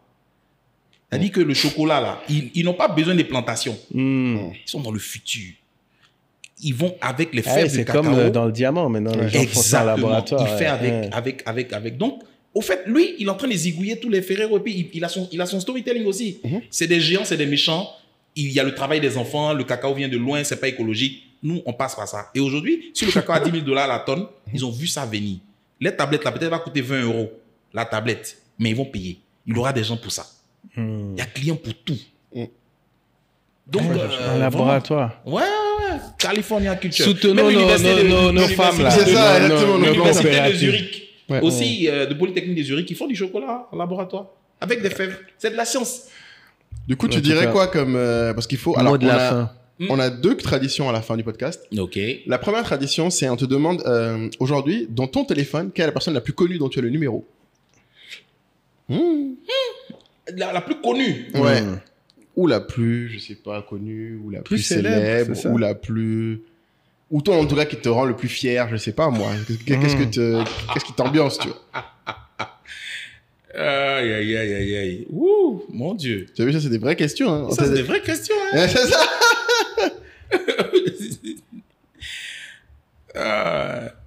Tu veux pas encore un numéro d'Aliko d'un côté, ça, on a compris ça, mais on va te gérer ça. Faut que tu puisses lui parler. Lui expliquer un peu la vie. C'est vrai. Et puis pour ajouter pour d'un côté, là, le Nigeria aussi est 4e pays producteur mondial de cacao. Ouais. Ils se défendent aussi. Hein. Ouais, je savais pas. Donc, il peut commencer à faire ça. Il peut commencer à faire là-bas, ouais, c'est vrai. T'as raison. Il n'est pas là-bas. Bon. Tu dirais qui? Tu sais, il y a des gens qui ont dit des ministres, des dépend que tu as. On dirait il veut cacher. Mon grand frère Stan disait peut-être. Stan. Ouais. Ah ouais, ça compte. Ça compte. Stan la star. Et l'autre tradition, c'est pour vérifier que les gens ont été jusqu'au bout de l'épisode. Tu vas dire un mot. Pour toi, cette discussion, si tu devais la résumer en un mot, quel serait-il? Et ceux qui nous écoutent vont utiliser ce mot dans leurs commentaires. Un mot pour résumer cet échange.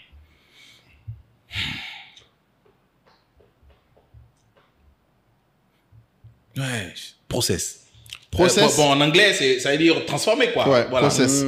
Process. Process ou transformation. Ouais. Ok. Transformation. Toujours dans le cas de matière première. Bah oui, c'est clair que pour le coup, le mot transformer, tu l'as utilisé. On l'a bien gardé.